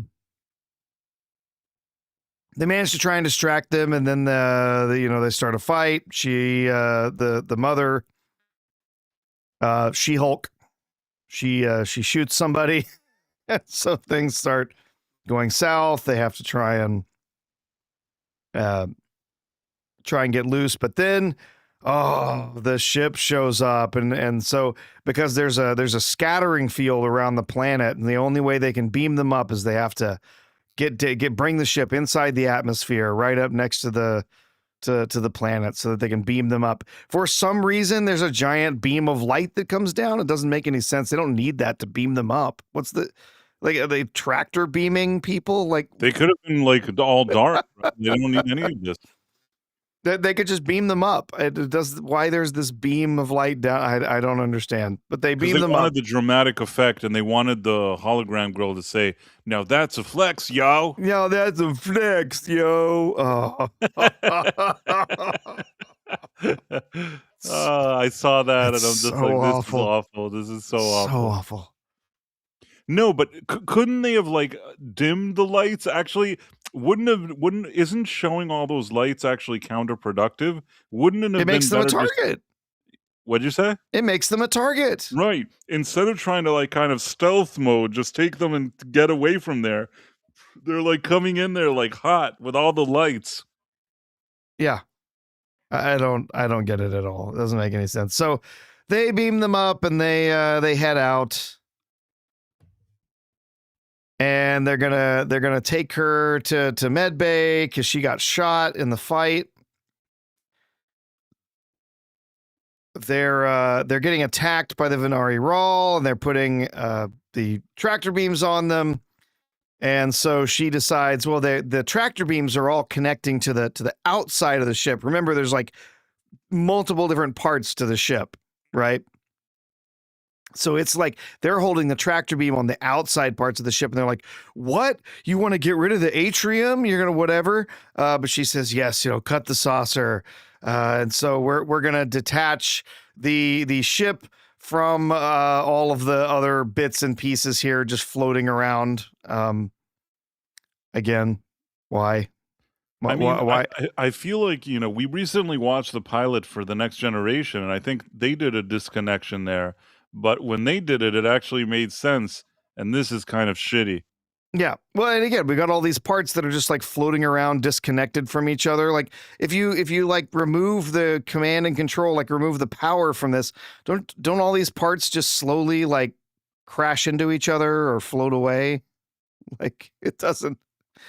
Anyway, it's so dumb. And apparently it's not possible for them to instead just turn their tractor beams on their little saucer Can't they just, thing. shift their focus on the part that disconnected from the saucer? Yeah. So they leave that little chunk of the ship behind, or big chunk of the ship, I guess. And then they hit maximum warp. But of course, while they are in a maximum warp, they're still getting fired upon. This doesn't work. You can't fire on the ship like that at warp. Not with I didn't understand that either. I thought maybe it was just me. So why were they firing on them? They've shown that there's weapons that you can use against them to like disrupt their warp fields and stuff like that, but you don't just keep getting attacked while you're at warp. But anyway, they managed to escape, but they detect more Omega mines, more of them. And in fact, they discover a bunch of them, Price. They're using them. Can I get a shot that has the picture in it? Is this like Paul Giamatti trying to, like, do something with the Federation on Beta Zed or something? I didn't understand what they're trying to say here. So what they've done, it's kind of hard to, there we go. Perfect. So they have basically, they set off that one mine and that made everybody freak out. So they all retreated into the Federation. And now they've placed a whole bunch of these, or, New Sprach has placed mines all around the United Federation of Planets, surrounding them with these mines, so that they're now isolated. If they go anywhere near the mines, they'll explode, and then it will create an area that they can no longer use warp drive in. So they've isolated the Federation inside this space, and you can see there's the Venari Rawl over here. There's a Serotonin space, whatever that is. But where is the Federation? Cardassians. So it's right. So inside this red is supposed to be where the Federation is. So okay. It would cover massive amount of significant amount of both the alpha and beta quadrants at this point. Although we don't know how much it changed from sort of the old series into the new series, but it seems to be pretty close. So right? what's the idea? Again, to ruin the warp drive? Why are they so obsessed with, like, warp drive not working? Well, what he's saying is, what the idea is that they would be able to completely surround the United Federation plants with these mines, and that way they're isolated. They can't leave. So they have the United Federation, that's fine, but now New Spraka and his marauders or whatever are free to take over the rest of the galaxy outside of these mines. Honestly, Price, it doesn't make any sense. It's a ridiculous idea. That's all I wanted to hear. It doesn't make any sense. It didn't make sense to me when I watched it. I thought to myself, maybe Professor will understand it more than me, which I think you do. But yeah, even so, this still seems rather dumb. So they're surrounding you. They're using these mines here to surround space. Now, if you look at one of these mines right here, and it shows there's sort of this huge space around it that would be disrupted by the mines exploding. And of course, it does have to cover 3D space, right? So it's not just a ring around the Federation. It also has to cover, the top and the bottom. So just to put this in scale for you. Now, it's rather hard to know from this particular map exactly what we have going on here as far as the size of the Federation space and what he is covering. But in the original episode, we are told that a particle of Omega can explode and it can cause damage and disrupt subspace within several, quote unquote, light years. So that tells me between 2 and 3, probably, couple 3 light years, it can disrupt subspace. All right. So each of these little bubbles here is way bigger than that. So think about how big this net of these explosives would have to be to completely encircle the United Federation plants. If you look at some of the maps that have been made by various different fans based on stuff that they've seen in episodes, you can estimate that Federation space is somewhere around 1,000 light years by 2,000 light years in a two-dimensional space. It looks a little bit, wider here possibly, but we're just going to go with this estimate that has been brought up by a few different fans doing maps and stuff. The height of the Milky Way galaxy in the spiral arms, which is where we are, which is where the alpha and beta quadrants would be, is around 1,000 light years. So you have a space that is approximately 1,000 by 3,000, or 1,000 by 2,000 by 1,000 light years. Okay. So if one of these mines can disrupt space across around, let's be nice, let's say 2.5. You got about 2.5 light years of space. And then remember, they got to because they're spherical, they got to overlap a little bit. You can see that in the picture here. right? If they're not Right. they're gonna make sure there's no holes. They got to overlap a little bit. So we're gonna say about every 2.5 light years they're gonna have one of these mines How do they have so to many mines, to Professor? to completely encircle a 1,000 by 1,000 by 2,000 light year space. You would have to have over 1.6 million mines. Right. It's been what, 3 months since he stole this stuff from them? 4 months.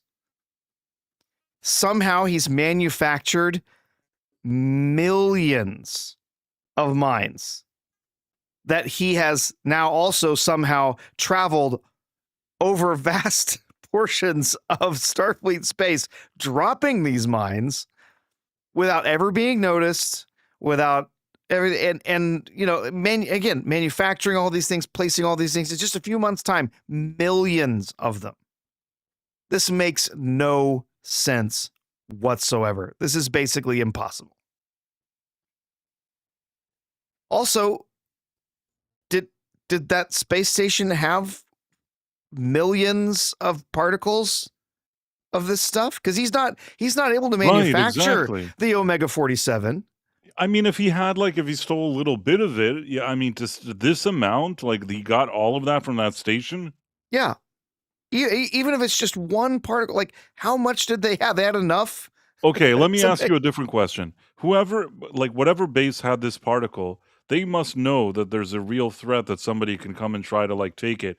They're gonna put all of this in one place and not have, like, much better security?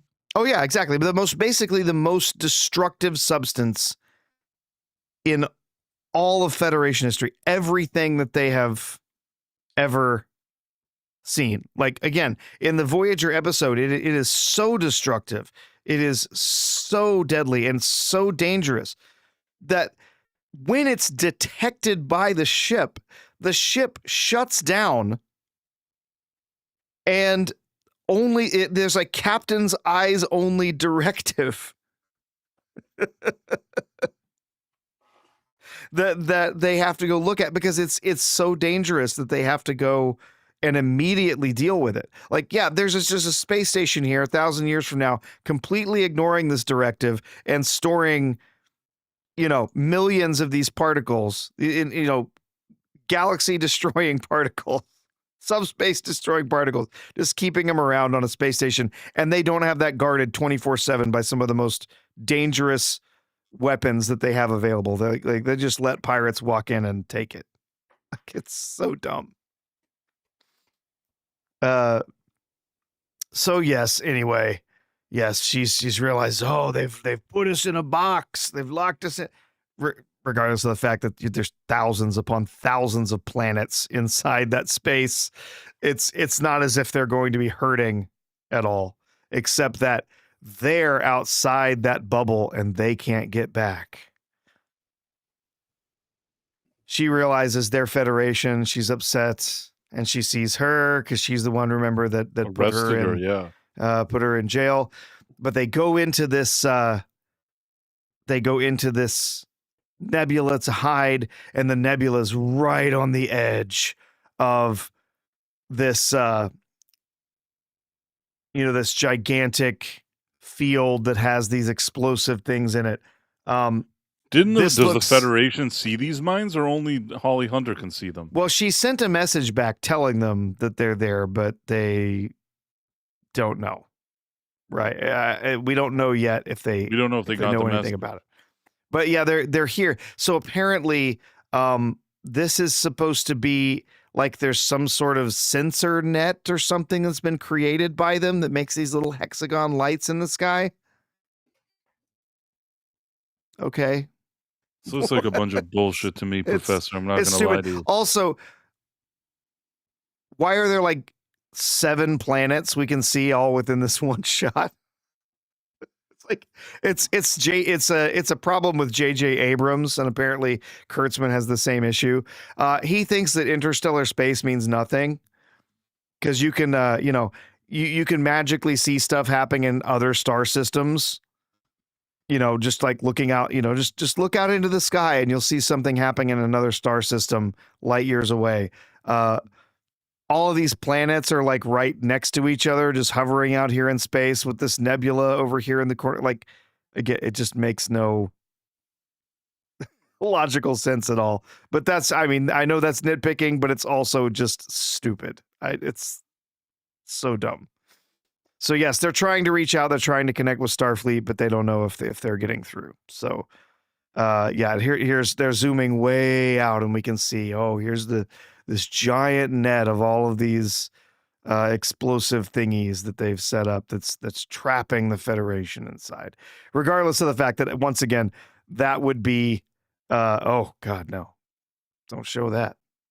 They're always trying to make me watch that shitty show, Professor. I know. Every time. I once watched, I think that I watched the first 2 episodes of Strange New Worlds, and there were some people that legitimately were like, "It's a return to form, like, it's really good." And I looked at it, I said, "That's not Pike, that's not Spike, that's not Pike, sorry." It might be Sorry, Spike. It might be it could have been Spike. Spike. It's not Pike, it's not Spock, and it's not Uhura, and I'm like, "This is just shit. This is nothing." I said, I don't believe any of these people. This is a disaster. People are like, no, he's really good at playing. Blah, blah, blah, blah." I don't care. I know what Christopher Pike looks like. It ain't that guy. I'm sorry. I'm not saying that Anson Mount or whatever his name is, he's not the worst actor. Maybe, with other people handling it, maybe he could have done better, but I don't believe him. I don't believe he's Pike. I'm sorry. He's like, I keep telling you, he's the kind of Pike that looks like he looks like a hairstylist. You know what I mean?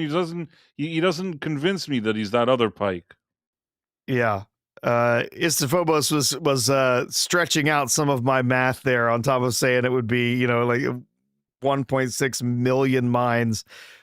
And again, that's being generous, saying you only need to put one every 2.5 light years because that's the space. And all of it was on some shitty station with 2 guards, and that idiot just came and took it all. This is so stupid. You know what? If Starfleet, if this is what their academy looks like, if they let just people come and go, the enemies come and they can't stop them. They invite their enemies to talk about deals, and at the same time, then they have a planet with 2 people that's guarding all of this. If they're gonna get destroyed, they're I don't know if to say on a Darwin level, but you know what I'm saying? These people are idiots. They can't do anything right. I mean, it only makes sense that they would be destroyed. Yeah. They're stupid. You get what I mean? If based on what we've seen from the Federation and 1,000 years in the future, Starfleet Academy, the people that they have here, all the people we've seen look really, really dumb. And when everybody is dumb, you can't be surprised that things aren't working. That's my 2 cents. Yeah. Yep. It's bad. Yeah, but Istvos was taking my math and running with it, saying that would mean that if it was 3 months' time, they would have to build 18,000 mines and place them every single day, meaning that they would need to build and place 12 mines per minute, 24/7 for 3 straight months, in order to put all those mines in place with it. It's absolutely absurd. The idea is just insane. Yeah. Oh, Gundam Zig over on Rumble points out that 165,000 mines were used just to plug the Bajoran wormhole. Yes, that was there was an episode where they did that in Deep Space Nine. You're right. Yeah, this is really dumb. This is just, Yeah. So they would have to make all of these mines with one of the most dangerous substances in the world, handling it perfectly, never making a mistake, never allowing it to destabilize, never allowing it to, to explode. And they have to do that at an absolutely insane pace to be able to produce and then also again place these mines all over the freaking galaxy. It's insane. This would take gamble? What's your gamble for next episode? What do you think is going to happen?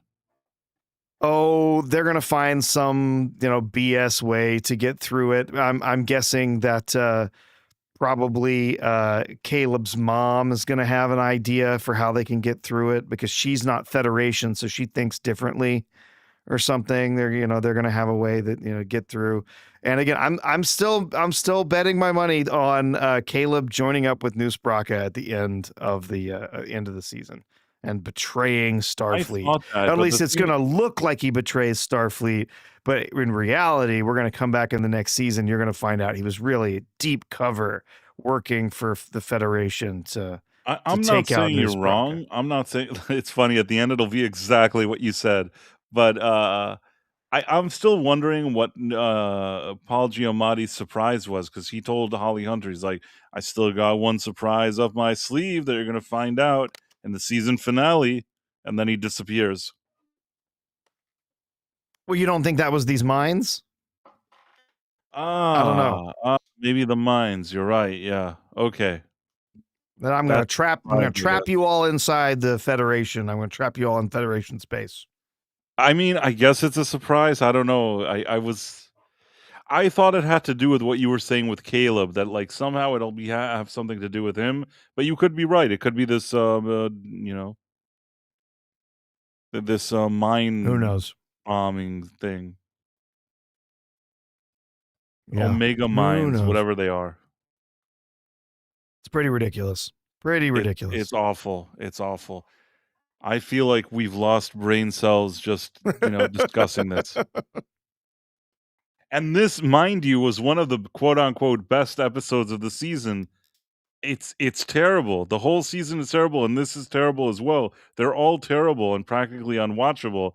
This is probably, amidst all the unwatchable ones, this one is the least, like, it's bad, but a little less bad than a few of the other ones. Like, the one that Hologram Girl is walking around and breaking the fourth wall is worse than this one.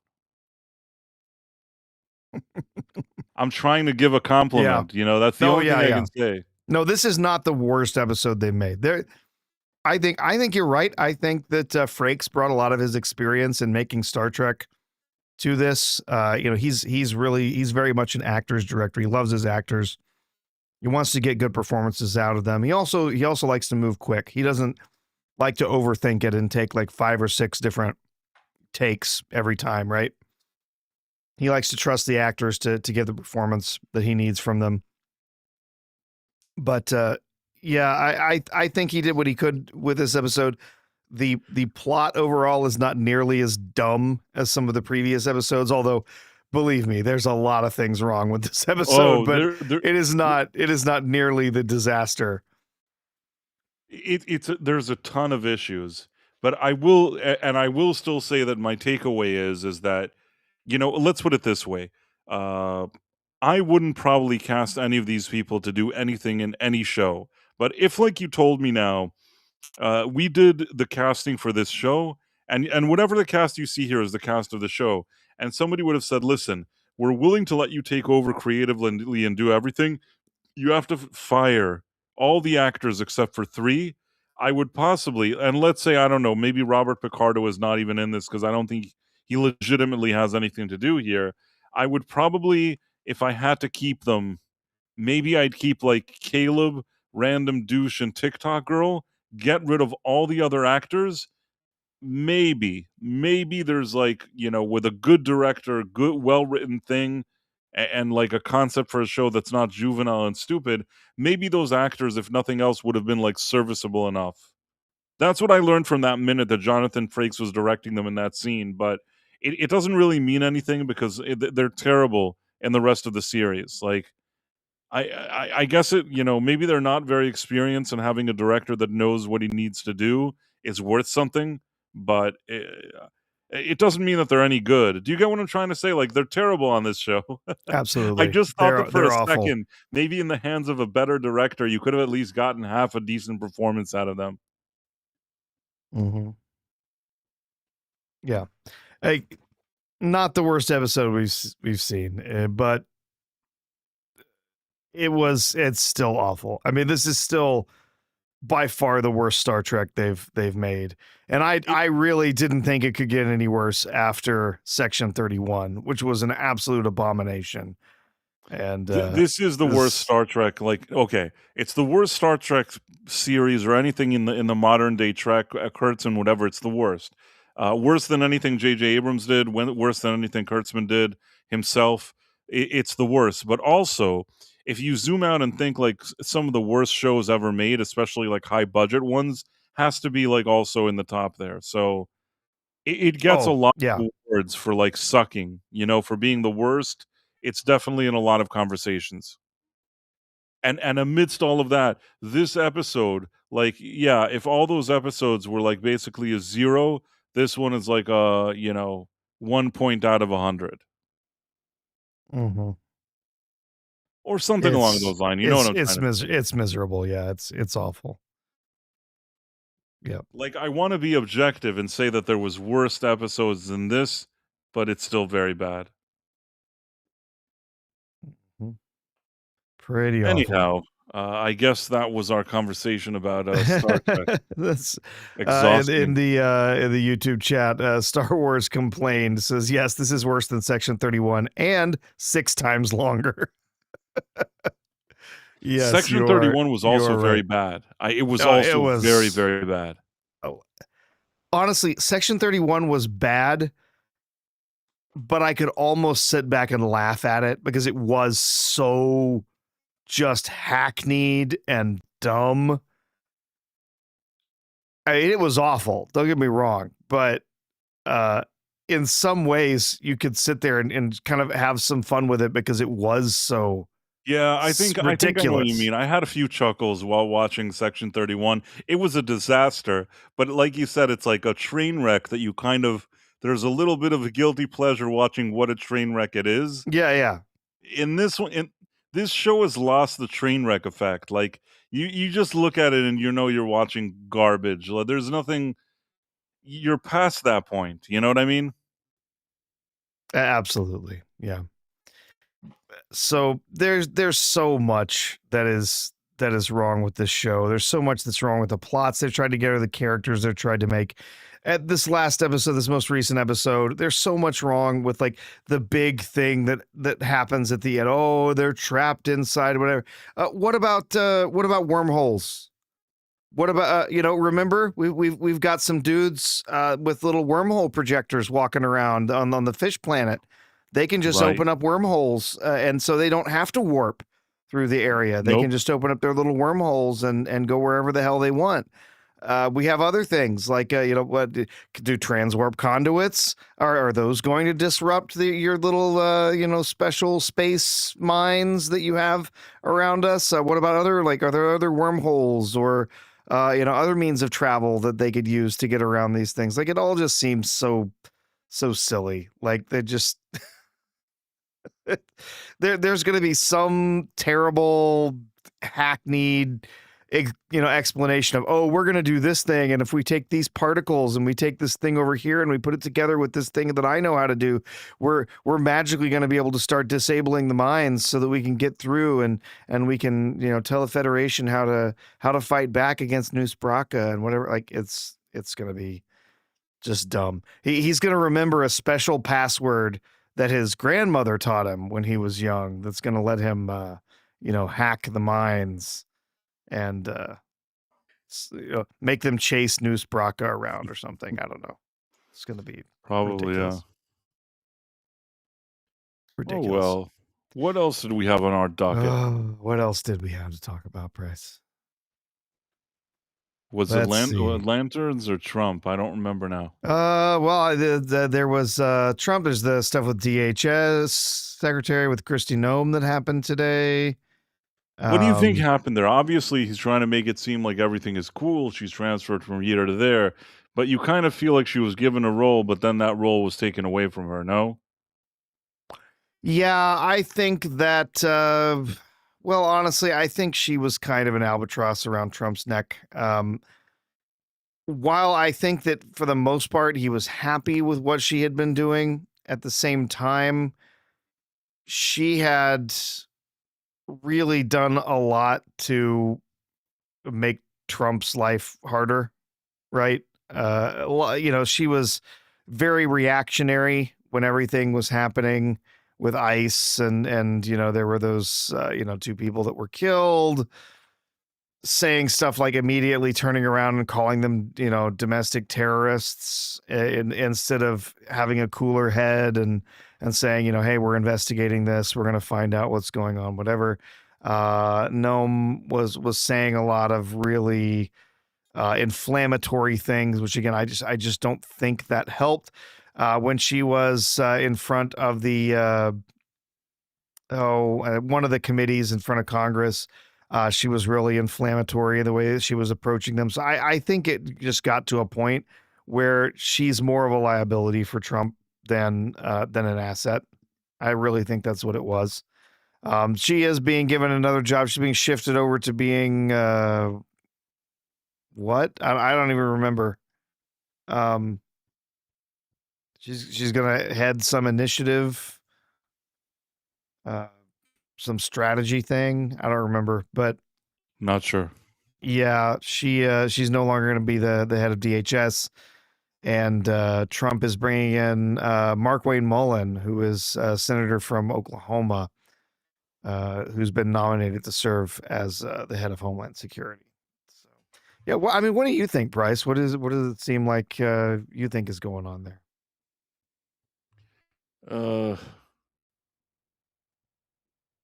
Hmm.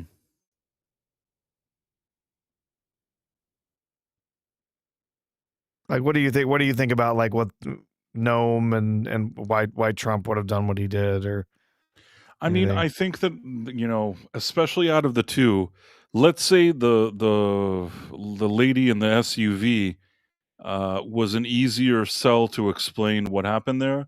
I think that the other guy, uh, personally, I mean, when you see the kind of videos of how he acted, and then he came with a gun to a protest and all this stuff, he really positioned himself in a very putting law enforcement in a very difficult situation, and he contributed to making that a difficult situation. But at the same time, that whole thing became like a more of a problem for Trump, and I feel like I'm not saying he decided it at that moment, and they tried to do it in a nice way where she's transitioning to doing something else, and they're not like just completely like firing her. They did it very nicely, but at the same time, I think that the main reason that he fired her is because of that Preddy guy. So this is some reporting from The Hill. It says, talking about Kristi Noem, her assertion at a Senate hearing Tuesday that President Trump had given his blessing to a $220 million DHS advertising campaign promoting Noem's leadership was the final straw that cost the DHS secretary her job, according to Republican senators and other sources familiar with events. Trump considered firing Noem after the fatal shootings of two protesters by federal officers in Minneapolis in January, but he held off because he didn't want to appear as giving in to Democrats' demands for her resignation, according to sources familiar with Trump's deliberations. John Thune on Thursday acknowledged that conversations about Noem's future had been ongoing for a while. There's been conversations going on, I think, for a while, and I haven't been privy to all of them, but I'm aware of some of the discussions, he said.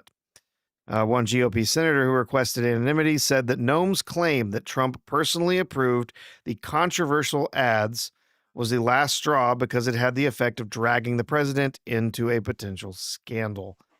So the 2020 to $220 million taxpayer-funded advertising campaign came under scrutiny because the Department of Homeland Security skipped the normal competitive bidding process. So if you don't know about how that usually works when you're talking about government stuff, there you have to go through a process of accepting different bids, and there's actually a very strict process that you have to go through for when the bids are can be accepted, who can turn in those bids, what those bids have to contain, and so on. And they skipped that process, awarding it to a group called Strategy Group that has some ties to Noam. So she picked a group that she has connections to and gave them this contract without bids.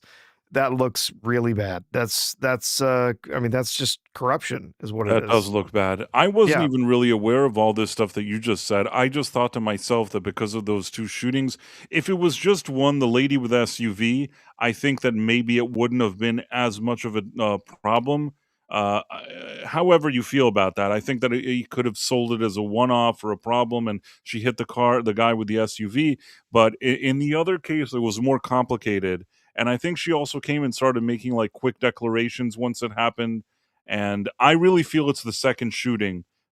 All the other stuff you said, even include the shady dealings and whatever, you're probably right about everything, but I do feel like it was the Preddy guy that was the biggest catalyst, in my opinion. Yeah. Yeah. The all of those things, like I said, uh, at Istafoglu least says it according was to actually, the money, not the shootings. yeah. Yeah, listen, it's Well, all that the was the things to last straw. Yeah. yeah, it's all the things together, but even in this article, and I tend to believe whatever somebody is saying, those shootings already got people talking and thinking, meaning those shootings were considered an issue for Trump, and it's one that he noticed. But like I agree with the article that it said, like, oh, if he fired her, it would look like he was agreeing with Democrats and he didn't want to do it. And I can actually believe all of that. And I think that the first shooting, I don't know if he thought that, but after the second one, uh, I think that that's when this talk started. It doesn't mean that it's the only thing she did wrong, but I think that that's the initial thing that got things in motion. Yeah. I think that it was a real bad look for the administration. It was a bad look for Trump, and yeah, I would not be surprised, as it said, that those John Thune was saying that Noam's future had been was in a bad she was in a bad place, or Trump had her in a bad place, was looking at already getting rid of her after all of that stuff that happened. But then the more recent controversial ads, and the ads spending that money without having any kind of bidding process and so on, and it's smells of corruption. And so yeah, it was like, okay, that's it, we can't do you know that's the last for you. You're off to do whatever. And it doesn't say, um, what they were planning, where she was going in here. But it does say, yeah, Trump called GOP senators soon after the hearing to float potential replacements for Nome, including Senator Mark Wayne Mullen, Republican, Oklahoma, who he announced on Thursday would be nominated to serve as the next secretary of DHS. Uh, that's a really safe pick, by the way. Not only is it potentially someone who's going to be very solid in the position, but it's also a safe pick because you're definitely going to get a Republican nominated to replace him if he leaves the Senate. So that's not going to be an issue there. I mean, the thing is, I will still argue that it's very difficult to be, law enforcement trying to do anything now with those people interfering. It's not that I can pin all of the stuff that happened on them, but I guess within this situation, which was complicated to begin with, I guess she didn't handle it very well. Hmm. Yeah. And like you said, the corruption and Istophobos also corruption doesn't help either.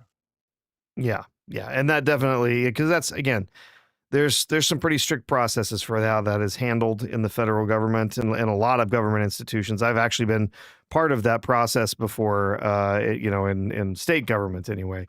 And yeah, there's very strict rules that you have to follow. Gundam Zig, who's in the chat on Rumble, says special envoy for the Shield of the Americas, a new security initiative for the Western Hemisphere. So yes, that's who. That's where Kristi Noem is going to be appointed to. Yeah, thank you for that, Gundam Zig. I appreciate it. Yeah, Histophobos, Homan needs to be cloned so he can do both jobs. yeah, agree with that as well. Homan is very, very trustworthy. He's been doing a great job, and Trump was right to put him back into Uh, that position. Mr. Sharillo says her new job doesn't really seem like a downgrade. What does she do in the new job, really? I mean, special envoy Yeah, but to really, what do you think I is this? mean, seems like somebody who sits in meetings and collects paychecks, to be honest. Well, at least, like, She's not he going to be in didn't a decision-making position. I mean, he could have done it in a more rude way. That was like, everybody would love to get fired by just going to another job where you're making a lot of money, right? exactly. Yeah. That's how I want to be fired. Take me out of a job with responsibility, put me in a job with very little responsibility, and make sure I keep getting them paychecks. That's what I. Yeah, I would do that too. uh, yeah. So yeah, that's some of the stuff that's been happening with Christy Nome. Kind of, I would say, on one side, a little bit surprising. On the other side, it's not surprising at all. Like I said, I feel like she's been a bit of an albatross around Trump's neck. It's been, dragging down, the mission that Trump has had, and just being a distraction, and not being really an asset. So in that case, just not all that surprised that that she was replaced. And yes, the corruption that was happening there, the issues that were there with these ads that were, by the way, kind of cringe, to be honest. Those ads that were out there, finding out that in fact, no, Trump did not give his blessing on those. Did not say, no, totally cool for her, or totally cool for you if you just go out and just pick somebody instead of using the regular bidding process to get this done. That's that's very weird. She tried to make some claims that she wasn't closely involved in awarding the contract, and that she had some policies specifically that kept her from reviewing the contracts or something. I don't even remember. It was weird. Claiming that she didn't actually know anything about it, but clearly I think she did, and she was at the top of the chain in that area, in that department, and so she knew this was happening. She knew it was being awarded without bids. It all kind of looks, it's not a good look, and I think Trump at this There was point a is probably rumor. right. I don't know if this rumor is true, but like, or it could have been just like weird shit, that it was claiming that she and some other person had an affair. I don't like to get into this kind of weird stuff, but I do remember that people were saying that, that was another weird thing that was going on behind the scenes. I don't know if that's true or not. Do you know what I'm talking about? Um, Gosh, I seem like I've heard something. Tomahawk says Um, for her age, she's hot. She seems I kind of mean, strange. yeah, I mean, she's not bad looking. Not bad looking, but no, I don't know, not my cup of tea. I don't know.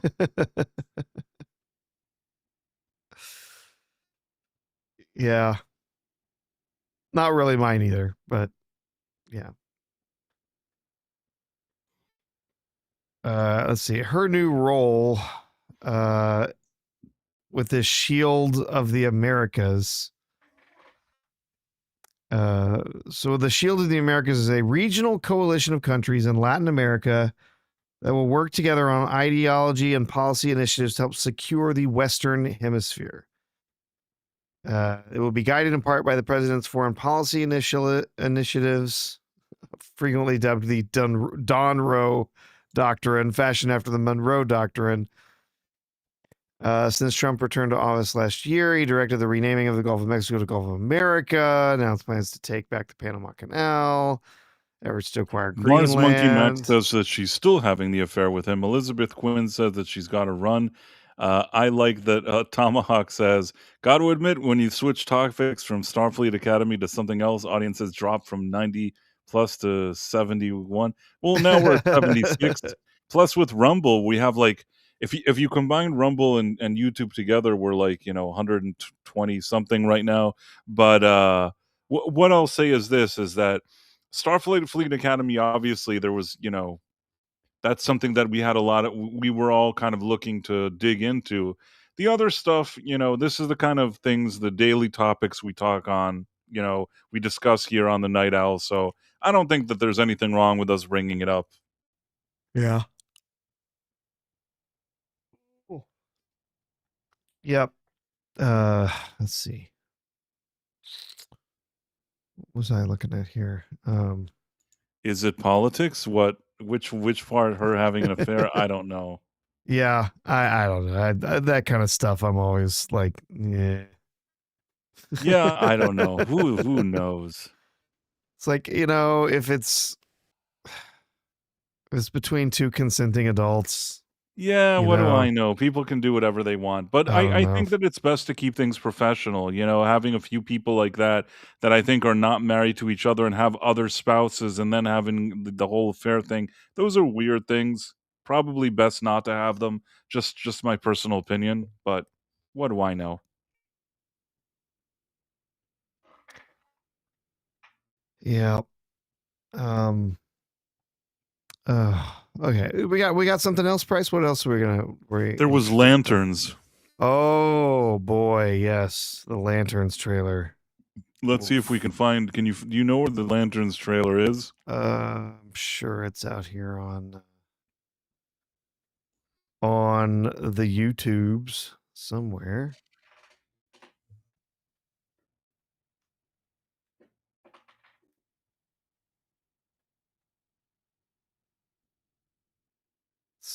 Yeah, it's nope. God, you look for anything on YouTube now, and it's just like AI, AI, AI, AI. There's like no, you can't find the original trailer anywhere.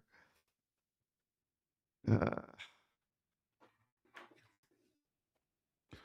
Yeah, I see what you're saying, but hopefully you'll find it. is this the one? The This is photos called it the Brown from Lantern. 1 day ago. Yeah, here we go. I mean, to be fair, within canon, there is, that would make sense. I guess what I'm saying is that the background or whatever you want to call it is not the issue. It's more having him say like to the white guy, "You're old and useless." Yeah, I think that that's really the bigger issue here. yeah. Here we go. We can take a look. I hate this. I, It is annoying. It already I am seems I'm irritating right out the I'm a gate. I'm a big Green Lantern fan. I've read tons of the comics. I love the character of Hal Jordan. I like the character of John Stewart. I don't have a problem with that character. In fact, I really like that in some of the later comics, some of the they actually did a good job of sort of establishing each of them having their own personalities, their own way that they approach being a lantern. John Stewart doesn't hide, his name. He doesn't wear a mask. He is who he is. He's a Green Lantern. Everyone knows he's a Green Lantern. He has a different approach to being a Lantern, to Hal Jordan and to some of the others that we have on Earth. We haven't seen anything of Kyle Rayner yet, but we've seen the other Lantern, Guy Gardner, in the Superman movie, which he's all corny and ridiculous. Which, granted, yes, that character is corny and ridiculous, but it certainly doesn't fit at all with the atmosphere of this trailer that it looks like that they're laying down for this show. First of all, they're dropping F-bombs left and right, which, like, okay, why is that necessary? But whatever. And then you have the two of them riding around. Oh, I'm training you. I haven't even gotten to wear the ring yet. What? Like, that's not how the Green Lantern ring Right. works. They've established this in comic books for decades. When the wearer dies, the Green Lantern ring is guided by by Oa and by the lanterns and everything to find the nearest candidate that to wear the ring, which is someone who is without fear. It finds the nearest candidate. It goes and it says, "Hey, John Stewart, you have been chosen by the Green Lantern Corps to serve as a lantern, whatever." And then the ring is now his. And then he goes off to Oa. He goes off to the other planet to learn about being a lantern, as he Even goes that in movie through with through Ryan space. Reynolds, as bad Yes. as it was, I feel like even that movie understood that. it got the basic lore of what's going on with the rings correct. This totally wrong. The lanterns don't share rings. They don't pick somebody else to train and then kind of hand it off to them. So, oh, you know what? I'll take it off and hand it to you. And also, you don't take off one of the most powerful weapons in the galaxy and just set it on the dashboard. Right. I want to tell you something. I wish I could interview that guy that wrote the screenplay for Green Lantern now, because like everything I said was relevant, but now that I saw this trailer, he could really like take another victory lap saying that like, listen, it wasn't as bad as this trailer. Yep.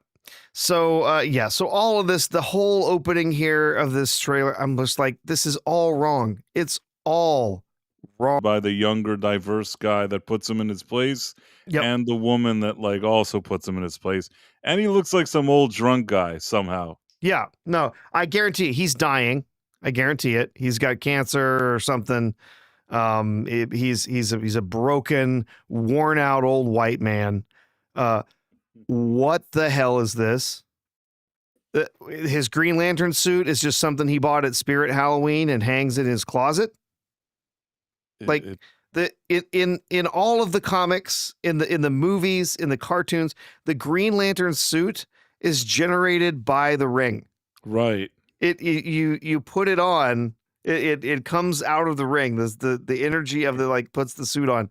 Like it's Hate to say it again. Even the stupid Ryan Reynolds movie understood that. I want to say again, the Ryan Reynolds movie is not a good movie, but at least like the few minimal things that it needed to do, like that people won't say that it's like you could say it's an insult, but it's not the biggest insult because at least the few things it knew how to do. This one doesn't even bother. You know what I mean? Not with with the suit, not with like transferring the ring. Just it all feels like it's another one of those situations where James Gunn looks like it's trying to take something that's one way and shove it into something else that he wants it to be. Absolutely. And even with this, the suit just sort of hangs in the closet here.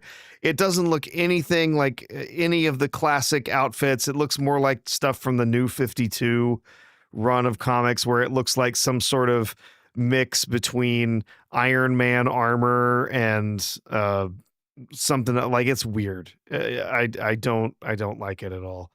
But yeah, it just leaves it hanging in his closet for someone to find. No big deal. I think that Vex Electronica shared something that amused me. Let me see if I can find it. Sure. Giving her credit because she's the one that shared this with me. Are you ready? Yeah. I just saw it. It kind of made me giggle a bit. So somebody wrote, can you see it? Yeah, James Gunn's DCU Batman costume. It's a leather jacket with a bat symbol on the front. But that's what the other one looked like. That's what it looked like. Yeah, that's exactly what it It's looked like. ridiculous. That's why this thing is funny. It's stupid. Yeah. But this is totally it. Do you think this thing is going to do well, Professor? Do you think this is going to be a major hit? This? No. Did we watch the whole trailer, by the way? No, we're only about halfway through. So as long as I'm alive, that ain't changing. So he's dying. Right. Yeah. Except that there are other human lanterns because we already met one. It's all so dumb. It's just so dumb. It looks very dumb, yes. It gets absolutely everything about the lanterns wrong. First of all, they're all effing aliens. Yeah, guess what? It's established in the comics in like the 1960s that the ring can translate alien languages for you. So he shows up like right after getting the ring in the Silver Age. He shows up on Oa and he's like, "How can I understand you little blue guys talking to me?" It's because the ring is translating language for you. So how can he be a space cop? He's supposed to be a space cop, right? That's what the Green Lanterns are. They're not detectives solving murders in some tiny little town in Ohio or wherever the hell they're supposed to be. They're space cops. They're flying around. They're not responsible for just Earth. They're responsible for an entire sector of the galaxy.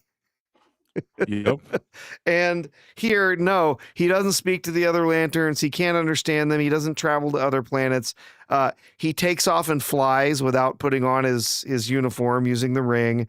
In the end, we just get one little flash of the ring doing something. Like, or are they just going to establish that the ring in this version of Green Lantern just shoots green laser beams or something? I don't know. This looks absolutely terrible. And there's nothing that could entice me to watch this. I'm so done with Gunn's DCU. Like, there's just nothing in it that interests me at all. Like, Supergirl coming out this summer, who cares? Who cares? Moving on. I hope the rumors are true and he does ditch the DCU or gets fired after the Paramount Skydance takeover and runs back to Marvel, because he can go wallow over there, because I'm done with the MCU too. So Yeah, I mean, I personally, if you want to know what I think he needs to not be in either of those things. Whatever he had to contribute to the MCU, he's already done that. Whatever he tried to do with DC, he tried it. I think that there's nothing in either of those for him. I don't know what he would do. Maybe there's something he could do, but I don't think he needs to return to any of those. I also think something else. I think this is my personal opinion. I'm starting to think that perhaps James Gunn planted the story with his shills of him going to the Marvel. That may or may not be true, but suddenly the narrative of like James Gunn is like going to be fired in 5 seconds changes to, oh well, maybe he's considering a return to Marvel. It looks and sounds a whole lot better. It could be absolute bullshit, and even if he did return, it would be bullshit between you and me. mm-hmm. Yep. We got a few super chats to look at here, Bryce. Oh, We should I'm pull those so up. sorry. I don't know how I didn't No, notice. they all came in the last couple of minutes, so you're good. Okay, that's good. So let me I'm doing a like on them. I am going to highlight them now. There's 3 of them, right? Yep. Okay, let's do that. Gonna share the screen. I'm doing the best I can, Professor. It is a late hour. Yeah, it is. Okay. It looks like it was shot in color and converted to sepia tone, like the intro to Wizard of Oz, and I just do not see any comics connection to it. Well, I think that they were trying to go for this more kind of quote unquote gritty version of it. I think that initially when they greenlit it, they were tossing around terms like true detective. Yeah, it's supposed to be more like a true detective series, which again, why? Why Also, do you even take comic book spacefaring, space adventuring comic book characters and you turn them into gritty cops who investigate murders in a small town? I'll tell you what, the True Detective, if you wanna know what I think, that first season was pretty good. The first season was excellent. Right, That that was first season so was even excellent, but anything afterwards was crap, so awful. so Well, out of the third season was all right. I thought Mahershala Ali did a really good job in his role. The story was much weaker, but I still enjoyed it. The second season was just awful. It was a mess from the get-go. The I second season guess was terrible, I but can't even and then barely I didn't even remember. I remember it had, like, Vince Vaughn and Rachel McAdams, which are actually actors yeah. that I like, but somehow the thing didn't come together very well. I think that Mahershala Ali, maybe I saw 1 episode and stopped watching, so I feel bad. If you say it was good, maybe I should have given it a chance. I just felt like the show was falling off a cliff, Yeah. but, Yeah, I understand a lot of people did not come back to the third season because the second season was just such a mess. The third season I thought worked a lot better. Again, it was not perfect. There were some issues with the story, but Mahershala Ali did a great job in He his is a good role in actor, that. so I'll He give him is. that. I greatly respect him. I think he's a really solid actor. He's put in some fantastic I mean, I performances. just But recently, I think I was telling you about the show Luke Cage, which Mhm. like the first season, I think that the first half of the first season has like Mahershala Ali as like a big villain, and he they get rid of him so quickly in the middle of a season that I'm thinking to myself, I don't get it. Like I don't quite understand what happened with that show. And from the second that Mahershala Ali is not in the picture in that show, downhill. Like downhill and quick, and I still don't know why they did that. Yeah, Unless they just didn't have them for him for more of it than X amount of episodes, I guess. I don't know. yeah. Do you know what I'm Overall, talking about? Did you ever see yeah, Luke yeah, Cage? yeah. I saw some of it. I didn't really like that show, so I didn't never finish it. I'm not saying it was the best show, but I'm saying like the Yeah, first half season was at least mildly interesting, and I think that Mahershala Ali was like the bad guy, and I thought like it somehow was interesting, and then it just kind of went off the rails. But just my personal opinion. yep.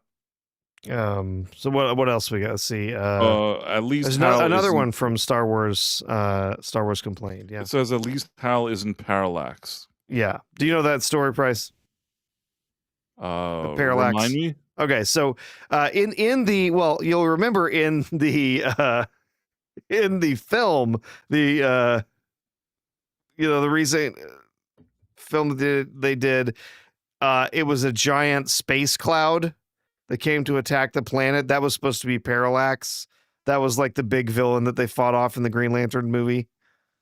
Ah, yes. I thought That it was not Sarsgaard or something. Wasn't there a guy that he became like more decrepit? yes, yeah. He played Sinestro, or no, Mark was it Mark Strong played Sinestro. Yeah, no, Um, Sinestro was something in the yeah, end credits. I think you see Sinestro. yeah. Well, so Sinestro was in the movie. So in the original lore, Sinestro is the guy that trains Hal Jordan to become a Green Lantern. But then Sinestro sort of crosses a line, and then eventually John has to, or no, not John Stewart. Hal has to hunt him, has to hunt Sinestro down. But eventually, Sinestro becomes a recurring villain because he gets a yellow power ring that he can use to fight against the Green Lanterns, who are weak to the color yellow and whatever. Anyway, what you find out later on, as they built the lore later on, especially in the Jeff Johns years, is that there's an entity called Parallax.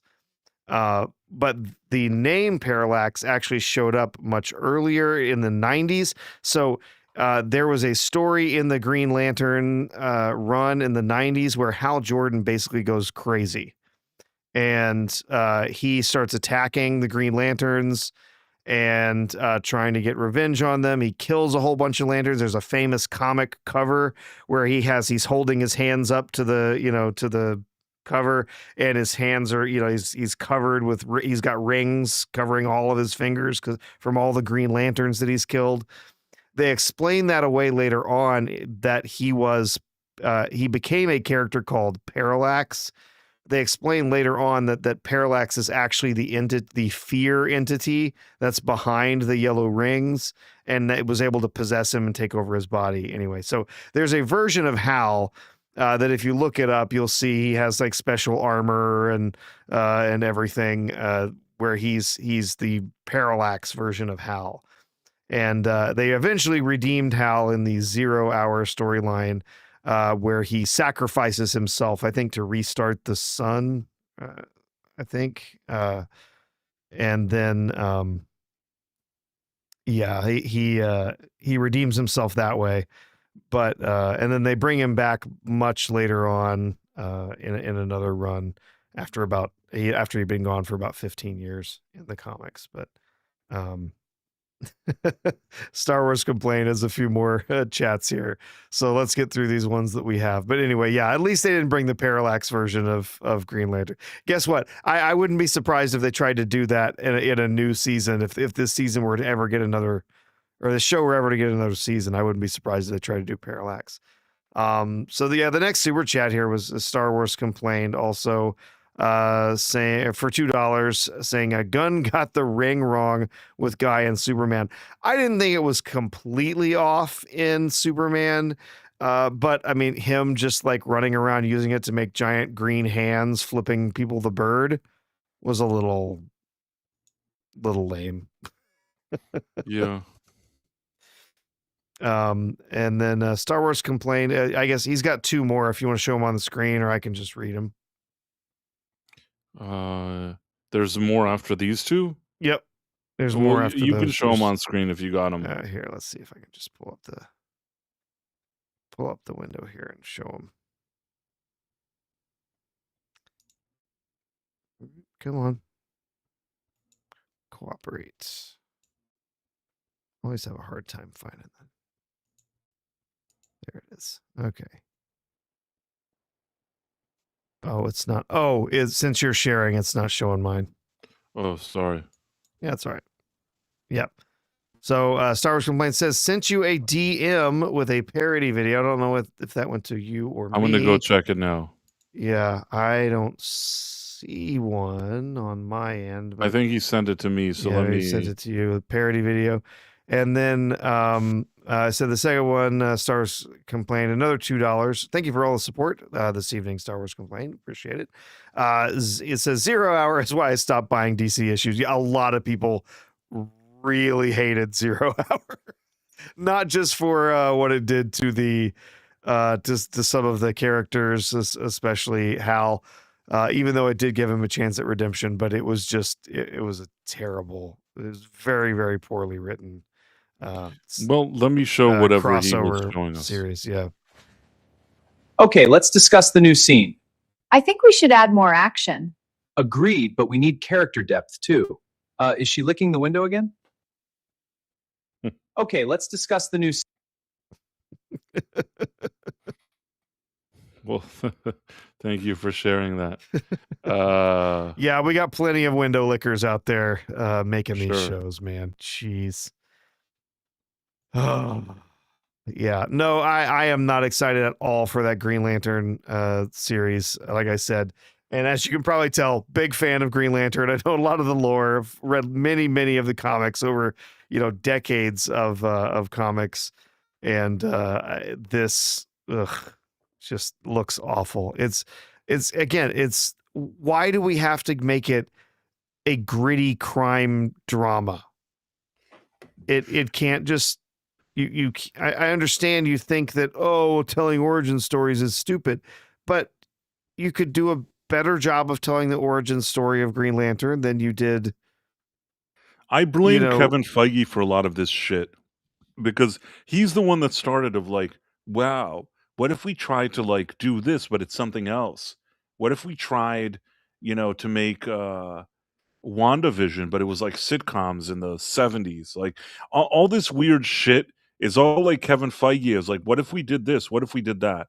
I mean, or what if you just took the comics, look at what it says there, and do like an adaptation that at least tries to honor whatever that is? I'm not saying that you can't make some modifications or make it like, for whatever time you're in or whatever, within reason. You know what I mean? Like it tastefully done within reason. Maybe you could do that, but you should always pay attention to why these stories work to begin with. And I think that by doing this kind of stuff, Kevin Feige started the hiring Rick and Morty people to try to convert things into other things, and James Gunn is no different, And actually, it's the same thing as like Alex Kurtzman. Maybe he's worse than they are, but it's the same thing with Starfleet Academy. Of like, what if Star Trek was like Harry Potter? Why would it be like Harry Potter? If you want to go make Harry Potter, go make fucking Harry Potter. So that's how I feel about this Lanterns thing. It's like, what if it was like True Detective? Or what if you just did your job and shut the fuck up already? You know what I mean? Why would it be True Detective? Yeah, it's such a weird direction to take. With the Green Lantern. Again, they're space cops. They're supposed to be flying around doing stuff. Yeah. but out in the galaxy between planets and meeting aliens and stuff. And this time, no, but we got to make them grounded and gritty. So no, they're aliens. I don't talk to them. Well, one of them's a squirrel. Yeah, uh-huh. Can we meet the squirrel? It He's always actually kind feels of a like neat character. Can we? I always feel like, oh, James Gunn really reads a lot of comics. I don't know what he reads, but he seems Yeah. like he never likes anything he reads, and anything always has this kind of cynical jerk off vibe to it. It worked okay for Guardians of the Galaxy, and I've told you this before. I have like the guy Nick that you were on a stream with earlier. He actually is one of the 3 people in the world that used to read Guardians of the Galaxy comic books. And when the movie came out, he didn't like it. And you know why he didn't like it? Because James Gunn took that thing, that whatever that thing was, and changed it. He made it like that kind of cynical do like thing that he's like an idiot like Star Lord and things like that. And anybody that actually read this, and there wasn't a lot of people that read it, they didn't like the adaptation because it didn't stay true to whatever the comic book was. Now he could get away with it with like Guardians of the Galaxy. It was a remote thing that nobody cared about. So most people didn't know what it was. They didn't know what it was he was ruining, and they're just like, "Oh, okay, whatever, and maybe it's good."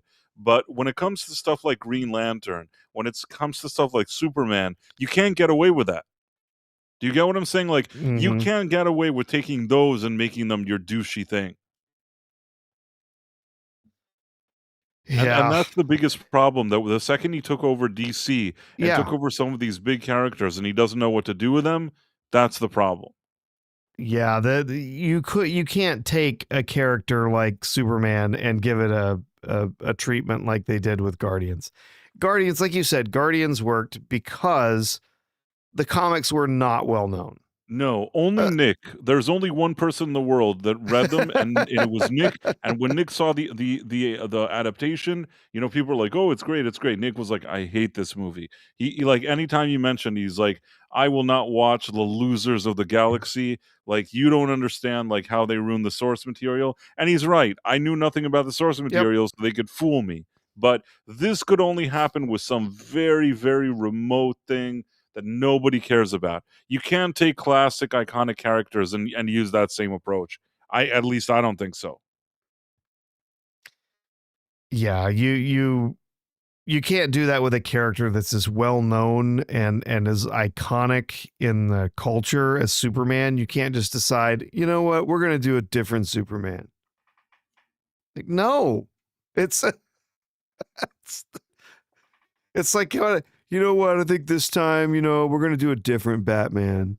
I don't think he should dress up as a bat anymore. Maybe I think maybe he dresses up as a koala and he goes out at night hunting people and I guess you can't throw away everything that made that character the iconic character that they were. You can't do that with a major character like Captain America. They were able to sort of remake Iron Man a little bit. I think the Iron Man comics, although I think the Iron Man character was well known, the actual like lore behind the character, was not as established culturally as other characters like Captain America. So they could play with that a little bit in the Right. Marvel The universe and lesser sort of known it is, craft it a little bit. the lesser known it is, the more they can play around with it. The more known it is, the more it becomes difficult. Yeah. So yeah, they stretched how far they could take that sort of, oh, we're going to present a different version of this character. And yeah, it fell flat for me in the Superman movie. I know it did for you too. Yeah, I don't know. I mean, the Superman movie for sure, but Yeah. it's not that I want to dislike everything. It's just that like I don't know. Yeah. I feel like I'm tired of James Gunn's crap. Like I can't watch the same thing over and over. And sometimes like with certain directors maybe less is more.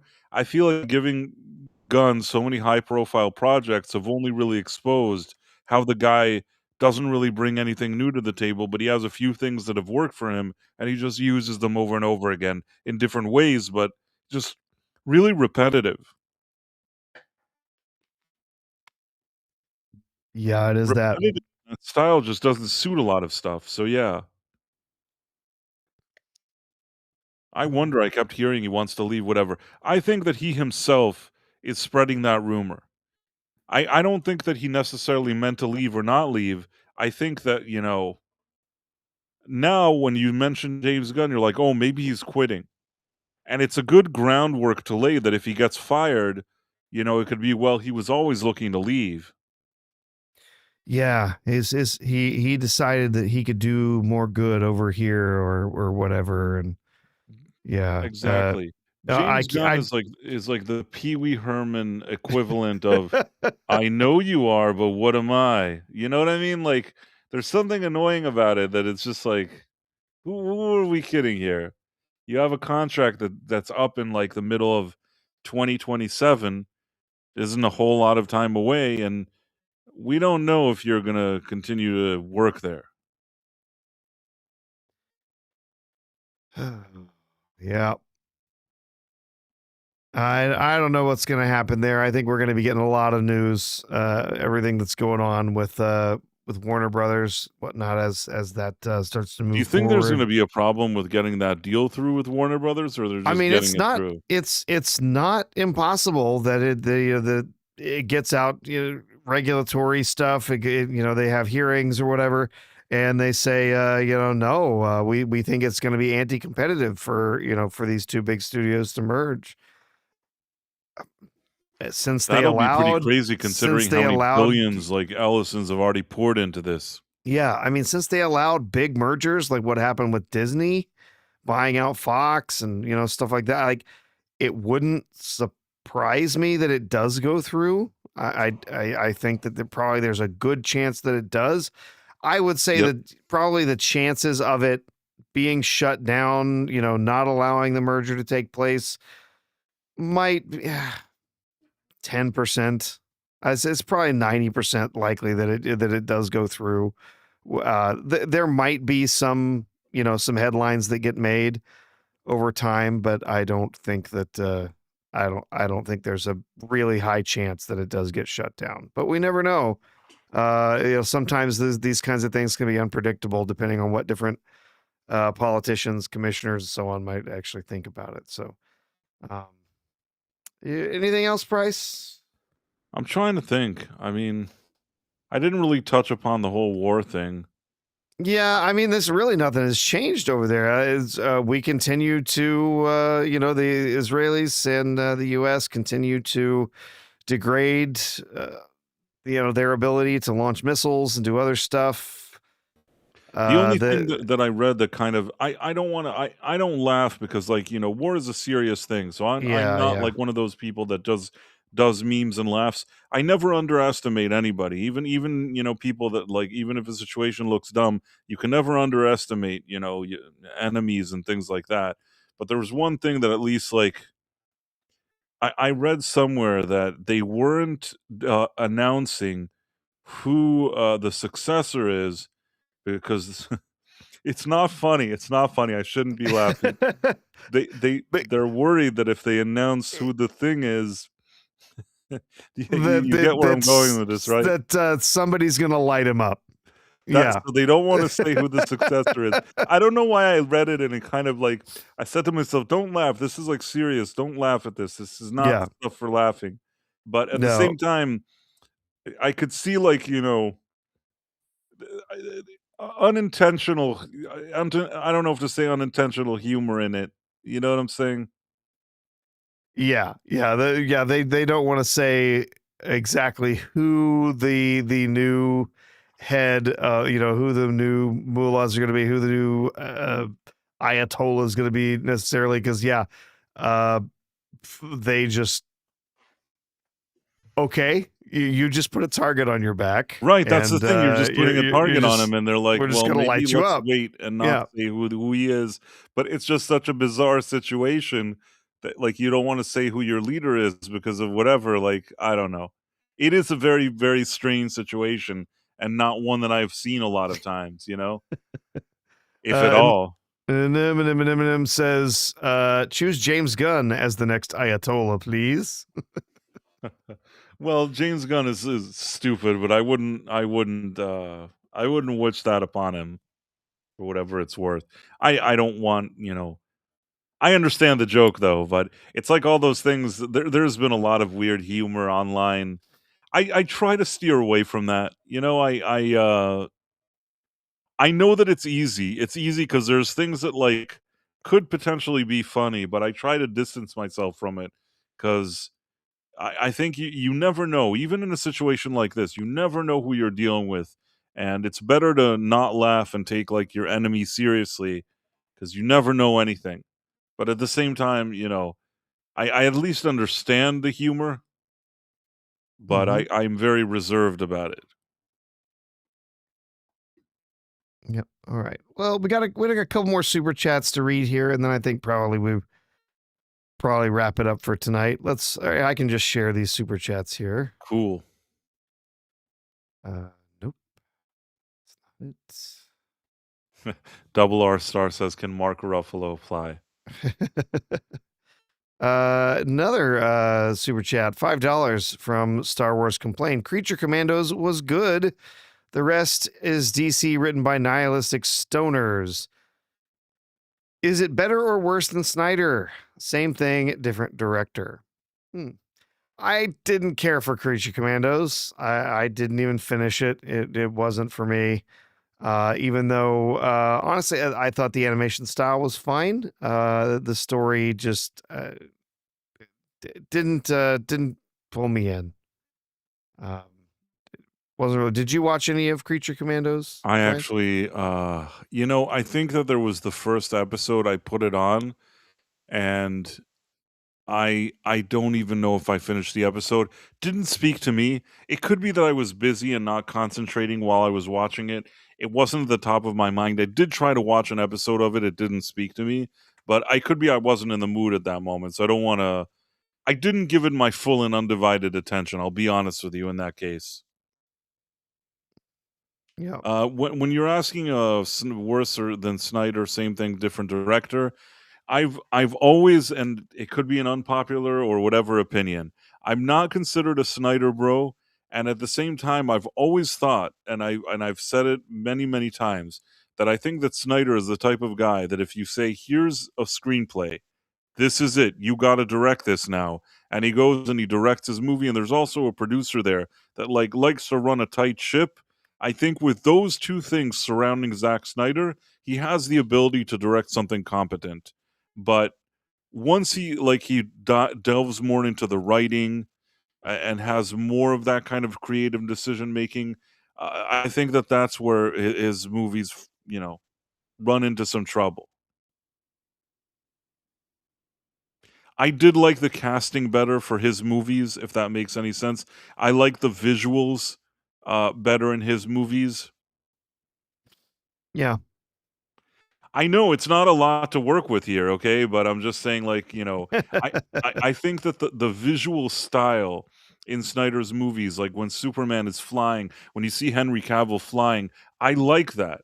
It's like there was a foundation in those early Snyder movies that I think that if somebody walked in and said, "Hey, Zach, you got to like improve this and this and that. Also, let's not work with whoever wrote this screenplay. We need a new screenplay." A lot of things needed to happen there. Not all of them are his fault, but, I would, if he ever comes back and somebody gives him another chance to do anything or a movie or whatever it is, I always say that I'm really hopeful that he'll work with a good screenplay that somebody else wrote. That's all I can say. Yeah, I think that's when I think that's when we get the best out of Snyder is if there's a screenplay that really solid writers put together, Right. and I don't they see let him as him that kind of handle the writer, yeah. direction, the visuals, all of that stuff, and yeah, as a writer, I think Snyder is well, frankly, Another thing. I think it's hopeless as a Another writer. thing, the warehouse scene with Ben Affleck as Batman, I thought that fight looked kind of cool. Like, I know that there's issues with that movie. I had a lot of issues while watching it.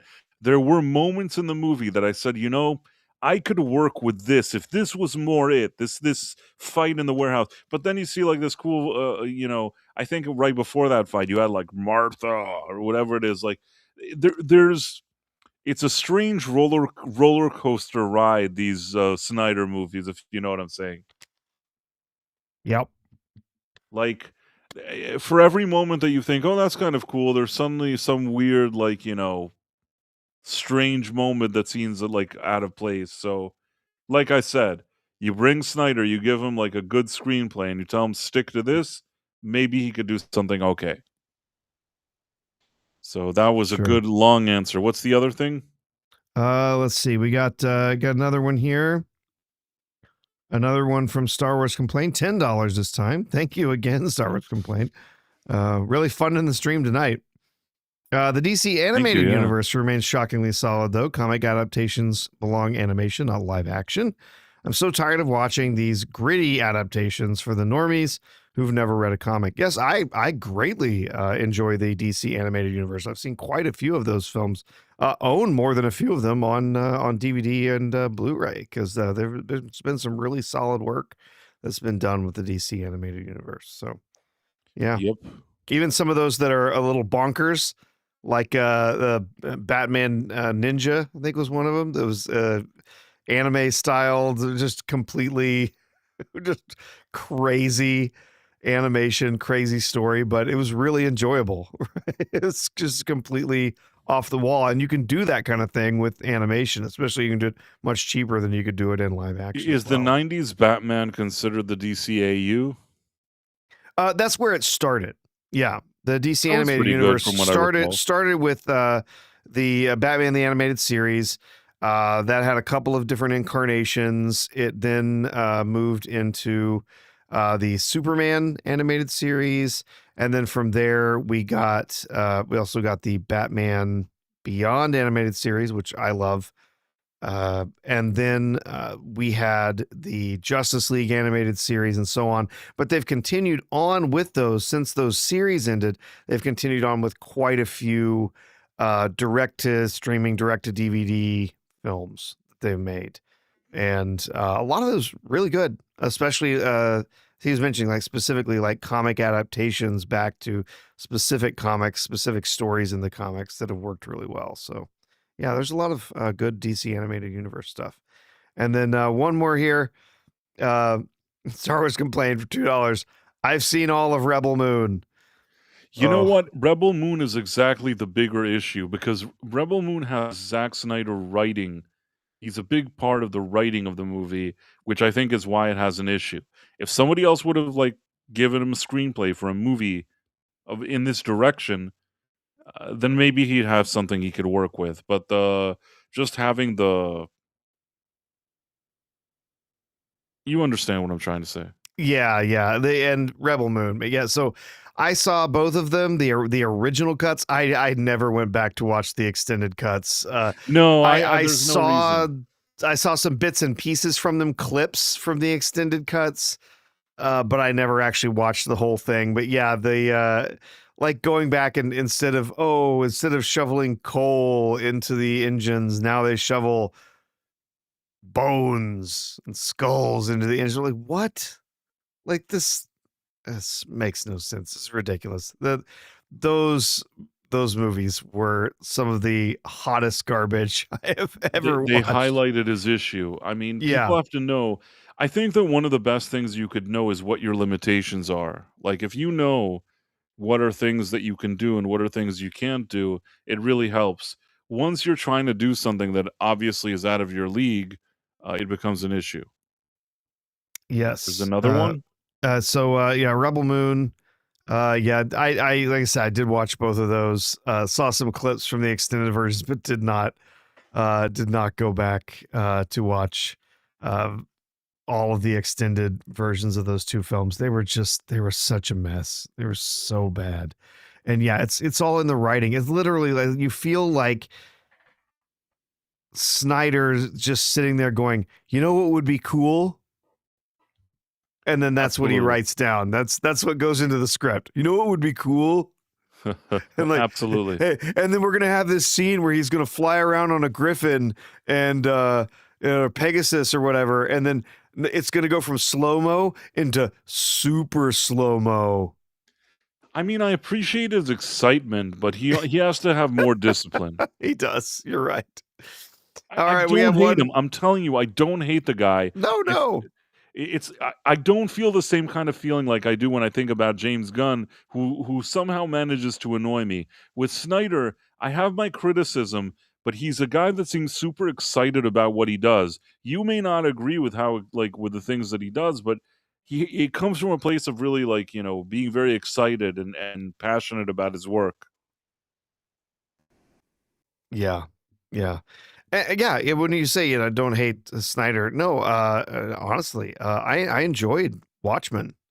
I know that was one that got a lot of criticism, but I did enjoy Watchmen, even though the altered ending didn't work as well. But overall, pretty good adaptation of the original material. I enjoyed 300. I know a lot of people aren't particularly super fans of that, but I enjoyed it for what it was, because it really was basically a frame for frame remake of a classic comic. And he really, like, he was recreating those comic book panels in live action from shot to shot to shot, and I thought it was beautiful. A lot of people had issues with it, but I enjoyed it a great deal. A couple more super chat. Man, you're just keeping us going tonight. Star Wars complained. DC Animated Universe, Death and Return of Superman. I've seen that one. Very good. It's fantastic. As is Injustice and The Long Halloween. I have seen the Injustice one. I have not seen The Long Halloween. I need to see if I can watch that while I've got my subscription to HBO turned on. I need to see if I can catch that. And then Star Wars Complaint said, lots of scenes of wheat and people talking. I assume you're talking about the extended versions of the Rebel Moon movies. Lots of scenes of wheat. Yes, that's what we need. We need more wheat. Yeah. But, alrighty. I think we went over through, everything. Yeah. Do you have the I think we people, the covered it. shout outs or Yeah, anything? give me just a second to hand that off to you.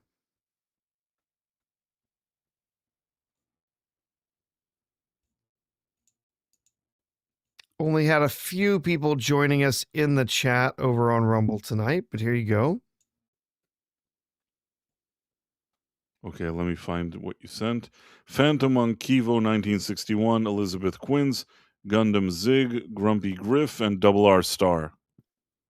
Yeah, and we had some great people joining us over on YouTube as well.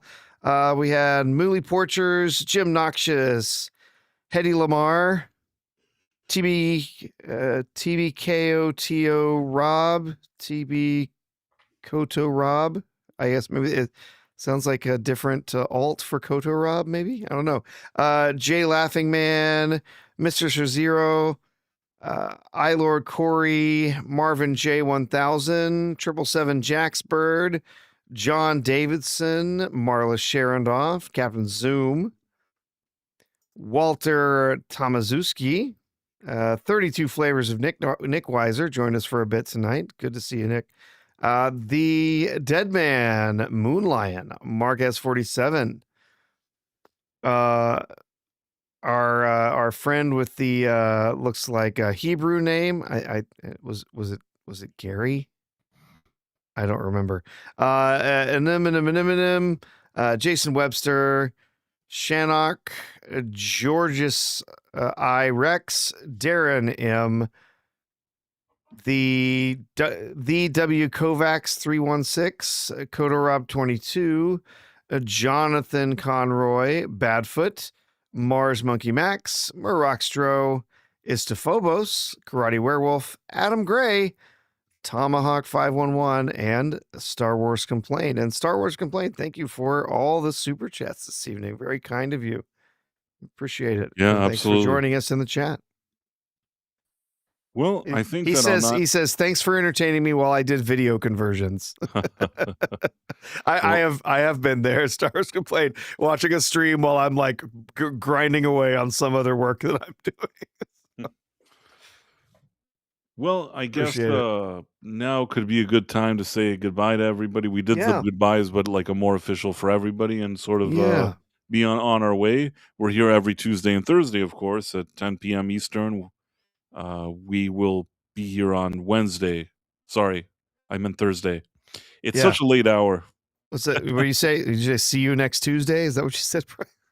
Today is Thursday, so the next time we see each other is going to be on a Tuesday. That's what I meant to say, but Yes. I guess it is getting very late, Yep. and it came out all And wrong, and I take no, responsibility for that. you're fine. You And you then know what I meant. yeah, we'll be back here on Tuesday next week talking about whatever the news is over the weekend. Maybe we'll attack another country. I don't know. We'll find out. Maybe Britney yeah, Spears we- arrested. I don't know. Was she Oh yes, arrested? Britney Spears was arrested. She got a DUI. I saw that earlier today. I think I'm that's not the least of surprised. her She's concerns. she's a wreck. She's an absolute wreck. They said in the DUI that there were multiple drugs and alcohol involved. I So, mean, yeah, basically, I she's- hate to say this, but like her father, they were like, "Oh, she has to give it up. She has to be Oh, the yeah. conservatory of herself. You'll free Britney and all that stuff." And at the end, they freed her. And since then, I dare say that it seems worse than it was. Yep. The whole Free Britney crowd is entirely responsible for everything awful that has been happening. Probably.